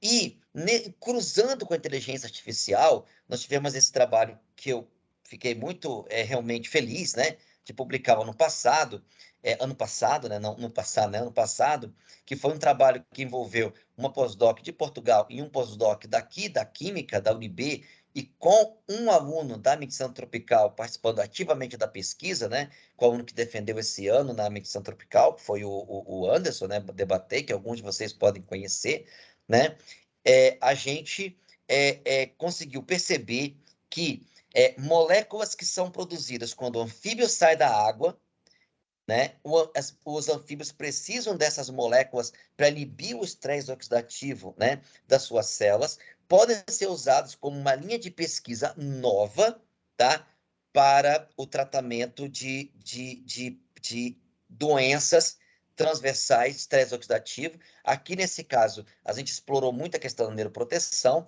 mas realmente aqui a gente está falando de um estresse oxidativo global, ou seja, esses vírus que causam, por exemplo, estresse oxidativo, como, por exemplo, Zika, a leishmania, que não é vírus, protozoário, mas causa estresse oxidativo, né, em macrófago, ok, também vai ter uma linha de pesquisa em relação a isso, e agora a gente está trabalhando diretamente com a questão do Covid, na questão do estresse oxidativo, junto com os nossos amigos da farmácia, professor Felipe, mas também com nossos amigos de Lisboa, né, da Universidade de Lisboa, e inclusive teremos um doutorando sanduíche de Lisboa entre nós, aqui na Medicina Tropical, na minha orientação, tá? Que vai chegar em março. Vai ficar um ano conosco, vai trazer spike protein na mala, né? Para a gente poder implementar essa linha de pesquisa no laboratório. né? Porque isso vai ser muito útil. E uma coisa que eu converso muito com a Andriane, que é responsável pela pesquisa do Nanoguava, né? Que é de um ativo, tá? Para o licopeno estabilizado nanotecnologicamente numa nanoemulsão, tá? É que a gente pode amplificar a atividade nanograva com esses peptídeos. A gente tem o sinergismo dos peptídeos com a nano de produtos naturais. Você juntar vegetal com animal e não precisar de um produto só animal, só vegetal, está ultrapassado. A gente tem que fazer fármacos inteligentes, entendeu? Uma molécula que age num mecanismo, outra com a outra. Então, eu estou enlouquecido para fazer esse experimento com alguém da medicina tropical e a primeira a fazer isso vai ser a Tatiana, né? Porque que trabalha com Zika há muito tempo, então nós vamos usar isso como modelo, tá? Na medicina tropical, tá? Então eu estou colocando aí aonde que a medicina tropical está se inserindo nesses contextos mais atuais da nossa linha de pesquisa, e não ficar só colocando os papers já publicados. Isso teve uma grande relevância na UNB esse ano, vai sair semana que vem uma reportagem sobre essa lógica envolvendo os anfíbios também no site do MCTI, tá? Até a mulher falou comigo hoje sobre isso. Então, a gente está trabalhando muito também divulgar o nome da universidade para o mundo, que quanto mais falar da universidade, falar de startup, falar de tecnologia, a gente vai colocar notícias boas aí para a sociedade, né? Bom, se você pegar nessa parceria com Portugal, a gente pensou assim, pô, e nas ilhas portuguesas, que vive estresse, né, do vulcão, da temperatura, será que isso aqui não pode encontrar moléculas do mesmo jeito, né? E encontramos, né, moléculas, inclusive, análogas a moléculas que são estudadas, por exemplo, pela Ariane, nas ciências médicas, né? E que a Ariane está terminando a parte aí de imunomodulação, mas ela já tem a intenção de, no futuro, testar para a mastigota, né? Que é justamente nessa fase que você tem aí a produção das interleucinas, né? Então, foi um trabalho bonito do grupo aí, que envolveu professores da medicina tropical, como a professora Selma, a professora Tatiana também, né? Relacionando aí a imunomodulação. Mais atualmente, Rodrigo, estou mudando um pouco a linha de pesquisa de medicina tropical, de matar diretamente o patógeno, a linha resgatar as ideias do Tosta. Inclusive, eu quero trazer o Tosta para um podcast, um talk, né? Para falar dessa relação dos vírus, das bactérias com o sistema imunológico, ou seja, essa briga entre vírus e homens, que ele falava essas coisas nos anos 70, o pessoal não dava valor, né? E agora o pessoal mostrou no Covid, principalmente com a Zika, que às vezes não é uma questão de matar o vírus, como muita gente quer a cloroquina, cloroquina, mas isso acaba matando parte do vírus, mas não resolvendo parte do problema, que são os efeitos clínicos deixados pela doença, e levando à morte do mesmo jeito. Às vezes, não adianta matar o vírus no in vitro, como a hidroxicloroquina aconteceu. Quando você vai para o tratamento em vivo, né, você acaba não conseguindo resolver o problema da imunomodulação e a pessoa chega ao óbito do mesmo jeito, né? Por isso a importância dos tratamentos combinados, como, por exemplo, com os insumos biológicos, as vacinas, que nunca uma coisa vai se substituir da outra. Isso é uma conversa completamente inútil se a gente levar para esse campo, né? Um medicamento é uma coisa, a vacina é a coisa e uma coisa é outra coisa, tá? E as duas coisas são importantes, tá bem?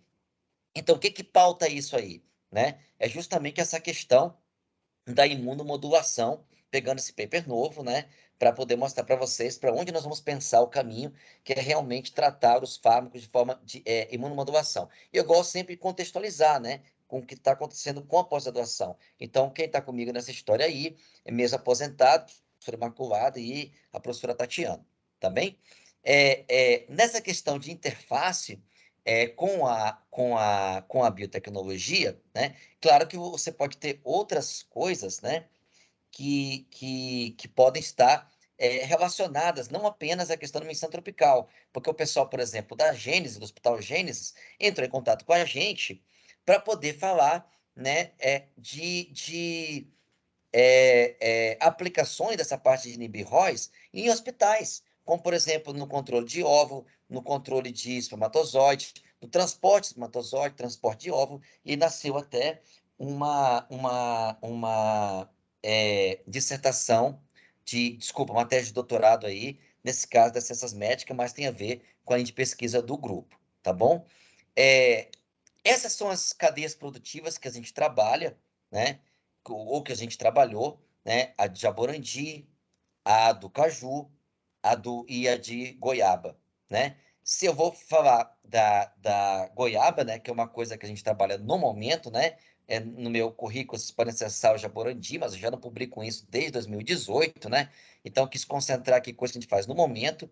E no momento nós estamos muito focados, inclusive agora, a partir dessa semana, né, mais forte, a partir do final de semana, a startup está fazendo a gestão dessa tecnologia e agora quer levar isso para o CDT, né?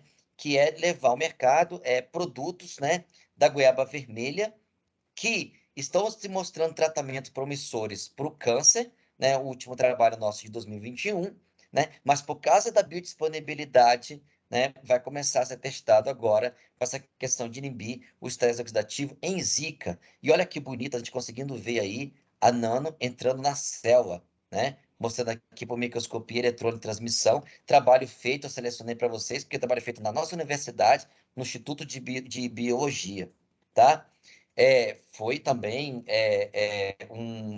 exaltado aí pela revista da Darcy Ribeiro ano passado, né, do Alimento à Fábrica, vocês podem ver, e eu coloquei referência para vocês verem, né? Vocês conseguem pegar aí, jogando no Google lá, Darcy Ribeiro, consegue pegar toda a reportagem mostrando as aplicações biotecnológicas do licopeno da goiaba vermelha, tá bem? Antes de terminar, eu queria mostrar uma coisa para vocês aqui, porque já está na hora de eu terminar. Estou vendo aqui o horário, tá?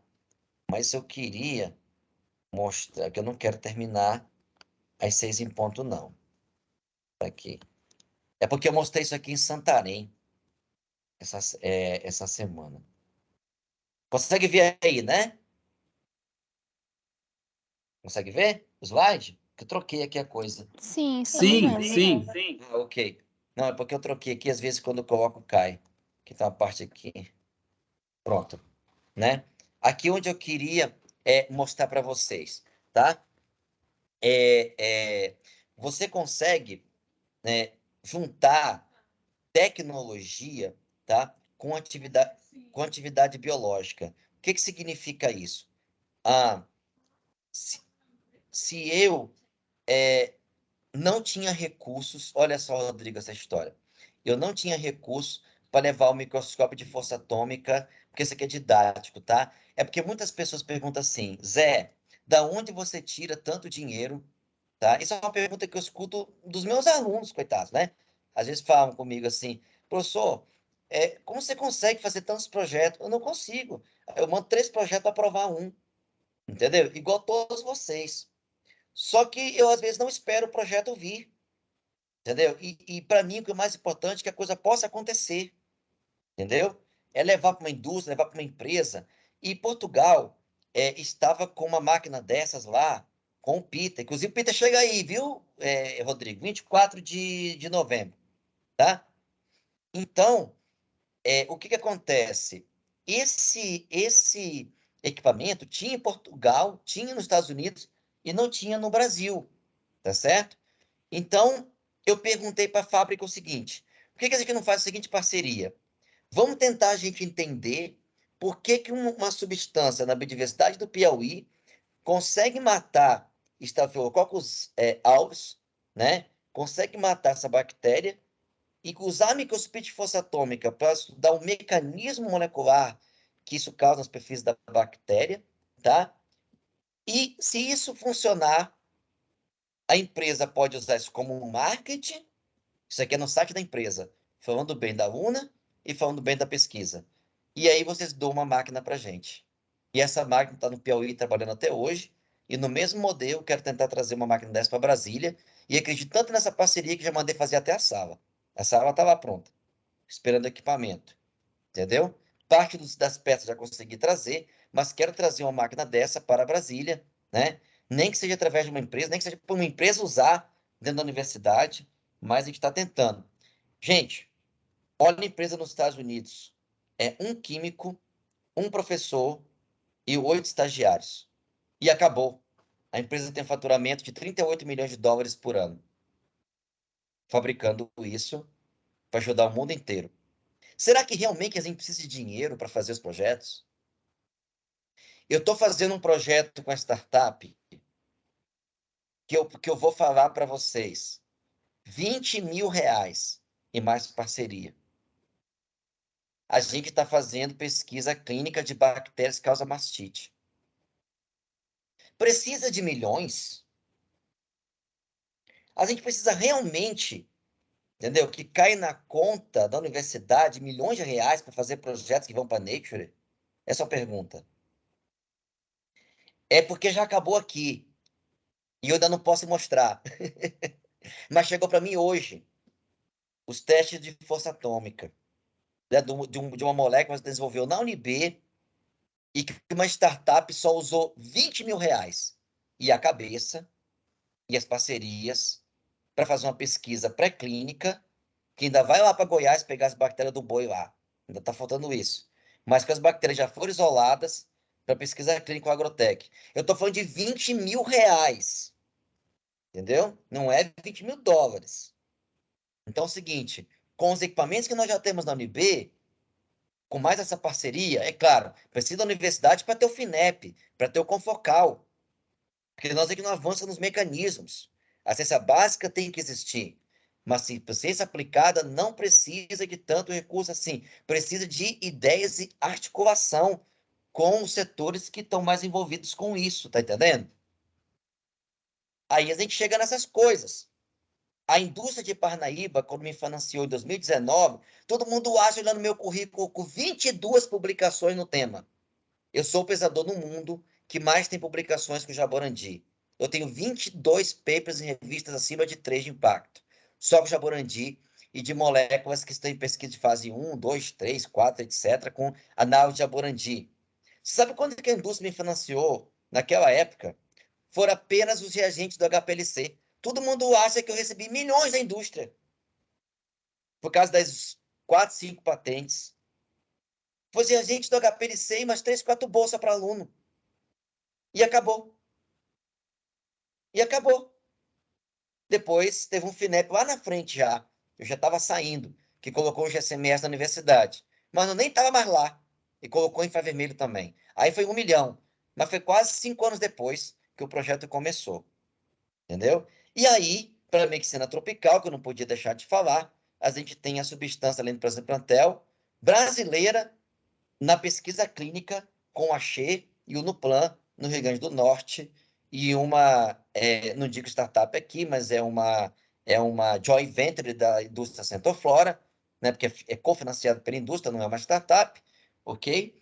Que administra a coisa, né? E está na pesquisa clínica junto com o Josué de Moraes, vocês conheceram aí no Medicina Tropical, no primeiro Novatec, tá certo? Então, agora, como o tempo acabou, vou adiantar aqui. Para convidar vocês. Ixi. Ah, tá. Para convidar vocês, claro, né? Para o terceiro Encontro Nacional de Inovação em Saúde, que é um evento que a gente está trazendo internacional para o Brasil, que tem mais inscrições das faculdades particulares do que da UNB. Não acho isso ruim, né? Mas o pessoal da UNB, às vezes, vai lá para São Paulo, vai para não sei aonde, né? Fazer as coisas, e às vezes não privilegia os eventos da mesma cidade, né?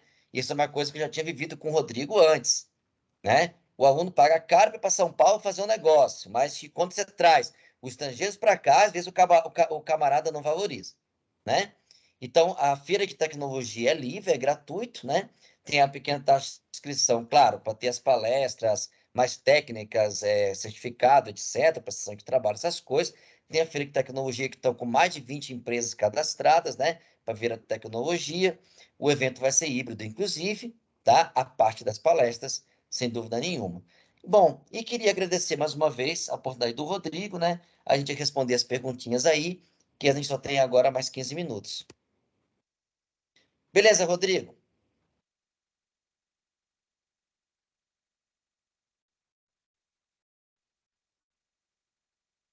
Parabéns, Alberto, pela linda Não apresentação. passei do tempo, viu? Não passei do Tá, tempo. não, foi maravilhoso. A gente agora tem um tempo aí para mais perguntas, né? E já tem pessoas inscritas. Primeiro o Márcio, depois a Ana Carolina. Ana Carolina, vai lá, Ana. Ou não, primeiro o Márcio. Primeiro o Márcio.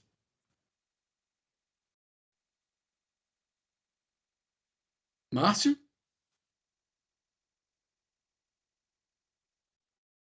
Bom, o Márcio não está falando, então vou passar a bola para Ana Carolina. Boa tarde, professores. Boa tarde, Desculpa aí, José. professor, caiu, mas Ah. a Carolina pode fazer, eu faço em seguida. Tá bom. Tá bom. Primeiro, Márcio.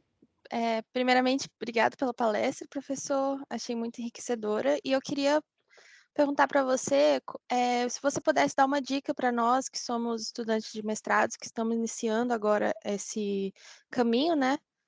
Alguma dica de como a gente pode, de fato, se libertar um pouco do sistema e buscar, então, essa iniciativa privada para nos ajudar nas nossas pesquisas. Se você tem uma dica para a gente. Bom, é uma pergunta muito ampla, né? Mas, assim, é se libertar do sistema. Ok. Essa é uma palavra muito em moda, né? Mas você está no sistema, né? Fazendo mestrado, né? Basicamente, até de igual sistema, né? Sistema C e siga, né, Rodrigo? Nós estamos num sistema aí e que envolve também o sistema da CAPES, né? Que, inclusive, não sei se você é bolsista ou não, você recebe uma bolsa, né? Talvez, para realizar a sua pós-graduação. Então, o sistema, ele não é necessariamente ruim, né? O sistema tem que ser sempre melhorado, né? Eu, particularmente, acho a favor das bolsas uma bosta, né?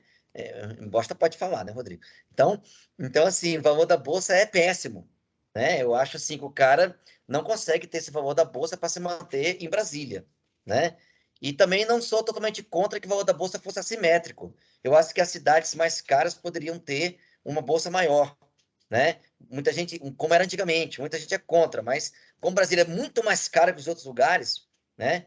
E os professores até têm esse aditivo, os professores da UNB, por ser, né, assim. Então, eu acho que as bolsas também poderiam ter esse incremento, né? Então, assim, esse é o sistema também, Márcia, tá bom?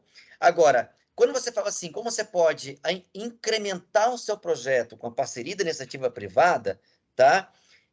No caso de saúde pública, às vezes não é muito simples, porque os maiores financiadores de pesquisa negligenciada é o governo, tá? Porque as indústrias, às vezes, não querem financiar projetos de doenças que acumulam muito pobre, né? Isso é um problema que a gente tem na medicina tropical, tá? O problema que eu digo de buscar parceiro privado, né? O interesse do Axê, por exemplo, na herpes do piloturina, era basicamente porque o fármaco fazia parte de um resíduo da cadeia industrial, ou seja, ele era um lixo. Então, a cadeia produtiva era muito barata de produção. Por isso que eles se interessaram, porque era um lixo que sobrava do Jaborandi ao fazer um medicamento caro.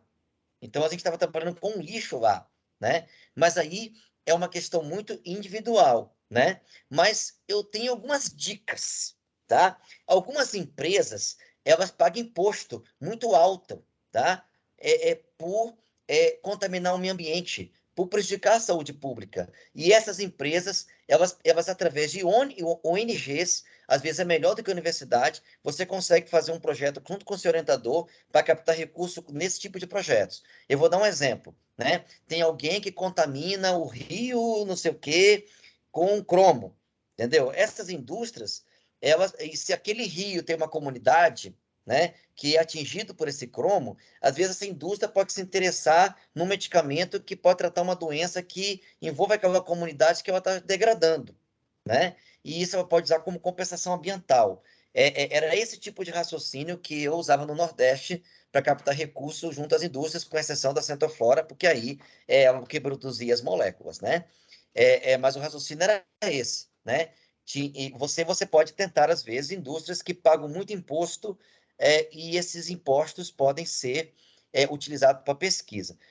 Aí você entra num assunto que eu discuto muito e não tenho encontrado força para aumentar minha voz, que é o seguinte: existe a Lei Rouanet para os artistas, para a cultura, que até está sendo debatida agora, porque o atual governo tirou parte dos recursos e não deixou ficar cifras altas, mas no máximo 500 mil, né? Eu concordo que não vejo isso como um problema se fosse mais projetos e tivesse uma seleção melhor. né? Eu acho errado como era feito antes, e já criticava antes que um artista muito famoso, ligado a emissoras muito famosas, ganha 8 milhões, e o artista, coitado, né, não muito famoso, ganha 500 mil. O que tem a ver isso com a sua pergunta? Tá? Por que não existe uma Lei Rouanet da ciência, como existe nos Estados Unidos, na Inglaterra e na Alemanha, e no Japão? Quer copiar os exemplos de fora? Copia esses. Por exemplo, se um empresário mega rico hoje quiser doar, entendeu? Um prédio para a UNB e abater no imposto de renda dele, ele não consegue, Rodrigo.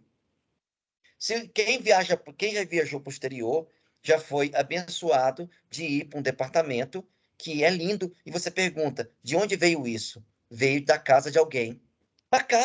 Uma casa simplesmente de alguém. Entendeu? Se o empresário quiser doar dinheiro hoje para a universidade, ele não consegue.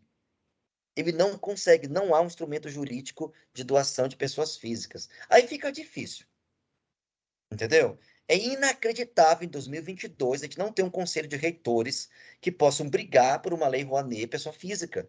Ou seja, eu sou um rico de São Paulo, estou com 91 anos, estou morrendo, eu quero deixar 10 milhões para a UNB, eu quero fazer um Pix, a lei não deixa.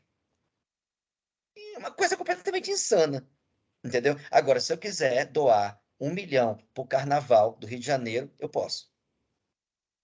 Entendeu? Realmente, professor. Então, isso aí é uma coisa. Isso aí eu não escuto a discussão em governo nenhum. Em governo nenhum. Olha, que eu já estou trabalhando com essa história desde o segundo governo Fernando Henrique. Já estou ficando velho, né? Então aí já passa por 1, 2, 3, 4, quinto presidente, né? Então, assim, eu já tenho uma estatística para fazer um desvio padrão aí, né? Não tem essa discussão. E se vocês, alunos, puderem brigar por isso nas redes sociais, está ajudando. Você não queria um caminho para brigar? Então, o caminho é esse aí. Lei Rouanet, pessoa física para ciência. Lei Rouanet para ciência.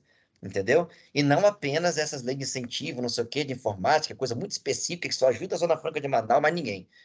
Entendeu? Então, a gente precisa ter uma lei nacional que a gente possa ter uma doação direta do setor privado para o setor. Tinha uma vez um empresário, estava tanta pena de mim, que ele comprou os reagentes e me doou os reagentes. O Rodrigo até conhece, que é o Jacó. Todo mundo acha que eu tive projeto de pesquisa com ele. Tive nada, ele pegou o dinheiro do bolso e comprou a gente e deu. Aí foi o único jeito que a gente arrumou. A gente ficou 6 meses tentando arrumar um jeito burocrático dele entrar formalmente. Não conseguimos, entendeu? Aí, no final das contas, ele se cansou, comprou reagente e doou. Entendeu? Bom, Pronto. Então, assim, eu acho que a Lei Rouanet para a ciência é prioridade, na minha opinião. fica a dica. Obrigada, professor. Aí, Márcio, sua vez. Boa tarde, professor. Desculpa, mas é meu sinal aqui que é umas 2, 3 vezes, justamente na hora da minha fala. Professor José Alberto, muito agradecido pelo momento, pela oportunidade de falar com o senhor. Eu tenho uma dúvida. Essas moléculas bioativas, elas atuam mais precisamente em patógenos, em micro-organismos mais simples, ou a gente poderia pensar em vislumbrar em insetos ou vetores, assim, em organismos mais complexos? Minha Olha, outra pergunta se refere depois, desculpa, Sim, pode falar. Pode falar. sobre uma molécula da Patagônia que o senhor mencionou, que tem muita gente interessada até com tripanosomias. Como é que... Aí a minha pergunta é mais de curiosidade. Como é que essa molécula é achada, é buscada, e como ela pode ser vislumbrado o mecanismo dela? Tá, vou responder São primeiro a essas minhas última, que é mais perguntas. fácil, tá? A da Patagônia, a gente tem a molécula exatamente idêntica, foi sintetizada em um laboratório, ela foi isolada e identificada a partir do veneno de anfíbios da Patagônia, ok? Um anfíbio, inclusive, que tem em outras partes da Patagônia, mas ela foi feito lá. E também temos alguns análogos sintéticos que foram sintetizados tanto na Argentina como no Instituto de Química. E em escala de miligramas, você tem aí os testes das bactérias para pesquisa in vitro, também. Não sei como os argentinos estão pensando ainda nessa questão da escalonabilidade, tá? E isso a gente está falando na questão da Patagônia. Na questão das moléculas para aplicação em insetos, tá? Eu tenho uma frustração nisso aí, que é a seguinte. A minha origem de cientista foi no agronegócio, porque eu fui no estagiário da Embrapa em 1999, como eu comentei, entendeu? E depois eu fiz parte do meu doutorado na Embrapa de Brasília, no Senagem. E tenho até grandes amigos lá, que trabalham com essa questão de controle de pragas, né? O Rodrigo deve conhecer até mais do que eu, pessoa que trabalha com nematóides, né? Com essa questão de insetos, em controle de pragas. E sempre tive o desejo de testar essas moléculas nesses insetos, nematóides, etc. Mas sempre acabei esbarrando, né, no custo de produção. Por quê? Porque o pessoal do agronegócio só quer trabalhar com moléculas que custam centavos para a produção. E realmente, nas minhas linhas de pesquisa, não encontrei ainda substâncias que podem ser produzidas em escala de centavos.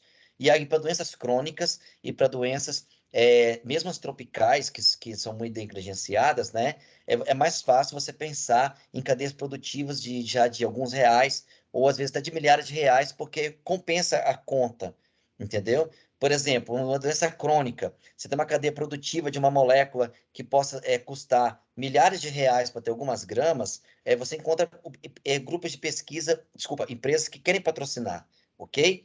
Mas com biotecnologia a gente é transversal, né? Dependendo do freguês ali que quer a parceria. Mas no agrotech, realmente, a gente talvez está chegando perto de uma coisa para bactéria, mas aí é doença, né? Pensar em inseto, realmente o Rodrigo trabalha com isso, tentou fazer uma parceria comigo com a PPF, e o PPF consegue produzir em escala, né? Então ele fez alguns testes aí com a Laila, né, etc.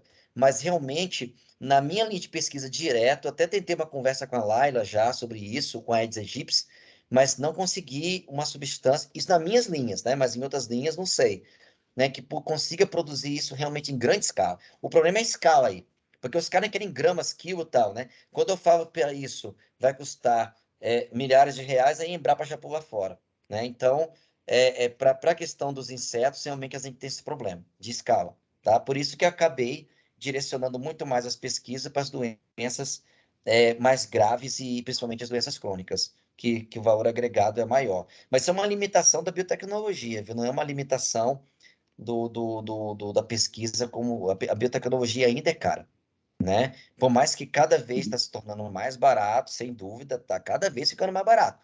Então, daqui a 5 anos, o próximo professor pode estar falando uma história completamente diferente. Cada vez está falando está ficando mais barato. Mas ainda é mais caro que outras linhas, né? Sem dúvida. Você clonar, fazer call e tal, pensando em escala, ainda é caro, ok? Bom, Obrigado, professor. Obrigado, Márcio. Bom, 18 horas, 8h01, na verdade, está na hora de Está na hora de finalizar. terminar.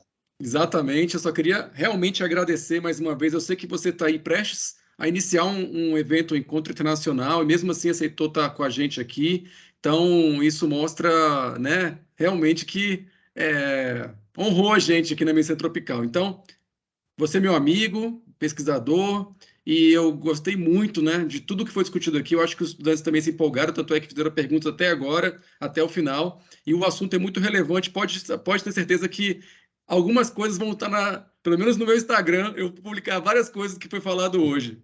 Depois você vê lá. E no ano que vem eu vou indicar alunos que estão fazendo empreendedorismo dar essas palestras. Também. Exatamente. Tamo junto, tá? Muito obrigado, Zé Roberto. E até a próxima. Até a Gente, próxima. até a próxima semana. Quarta-feira tem mais. Tchau, Tá bom. tchau. Tchau. Obrigada, Obrigado. professores. Tchau, tchau. Tchau, tchau. Tchau, tchau. Obrigada pela Obrigado, tchau, tchau. palestra.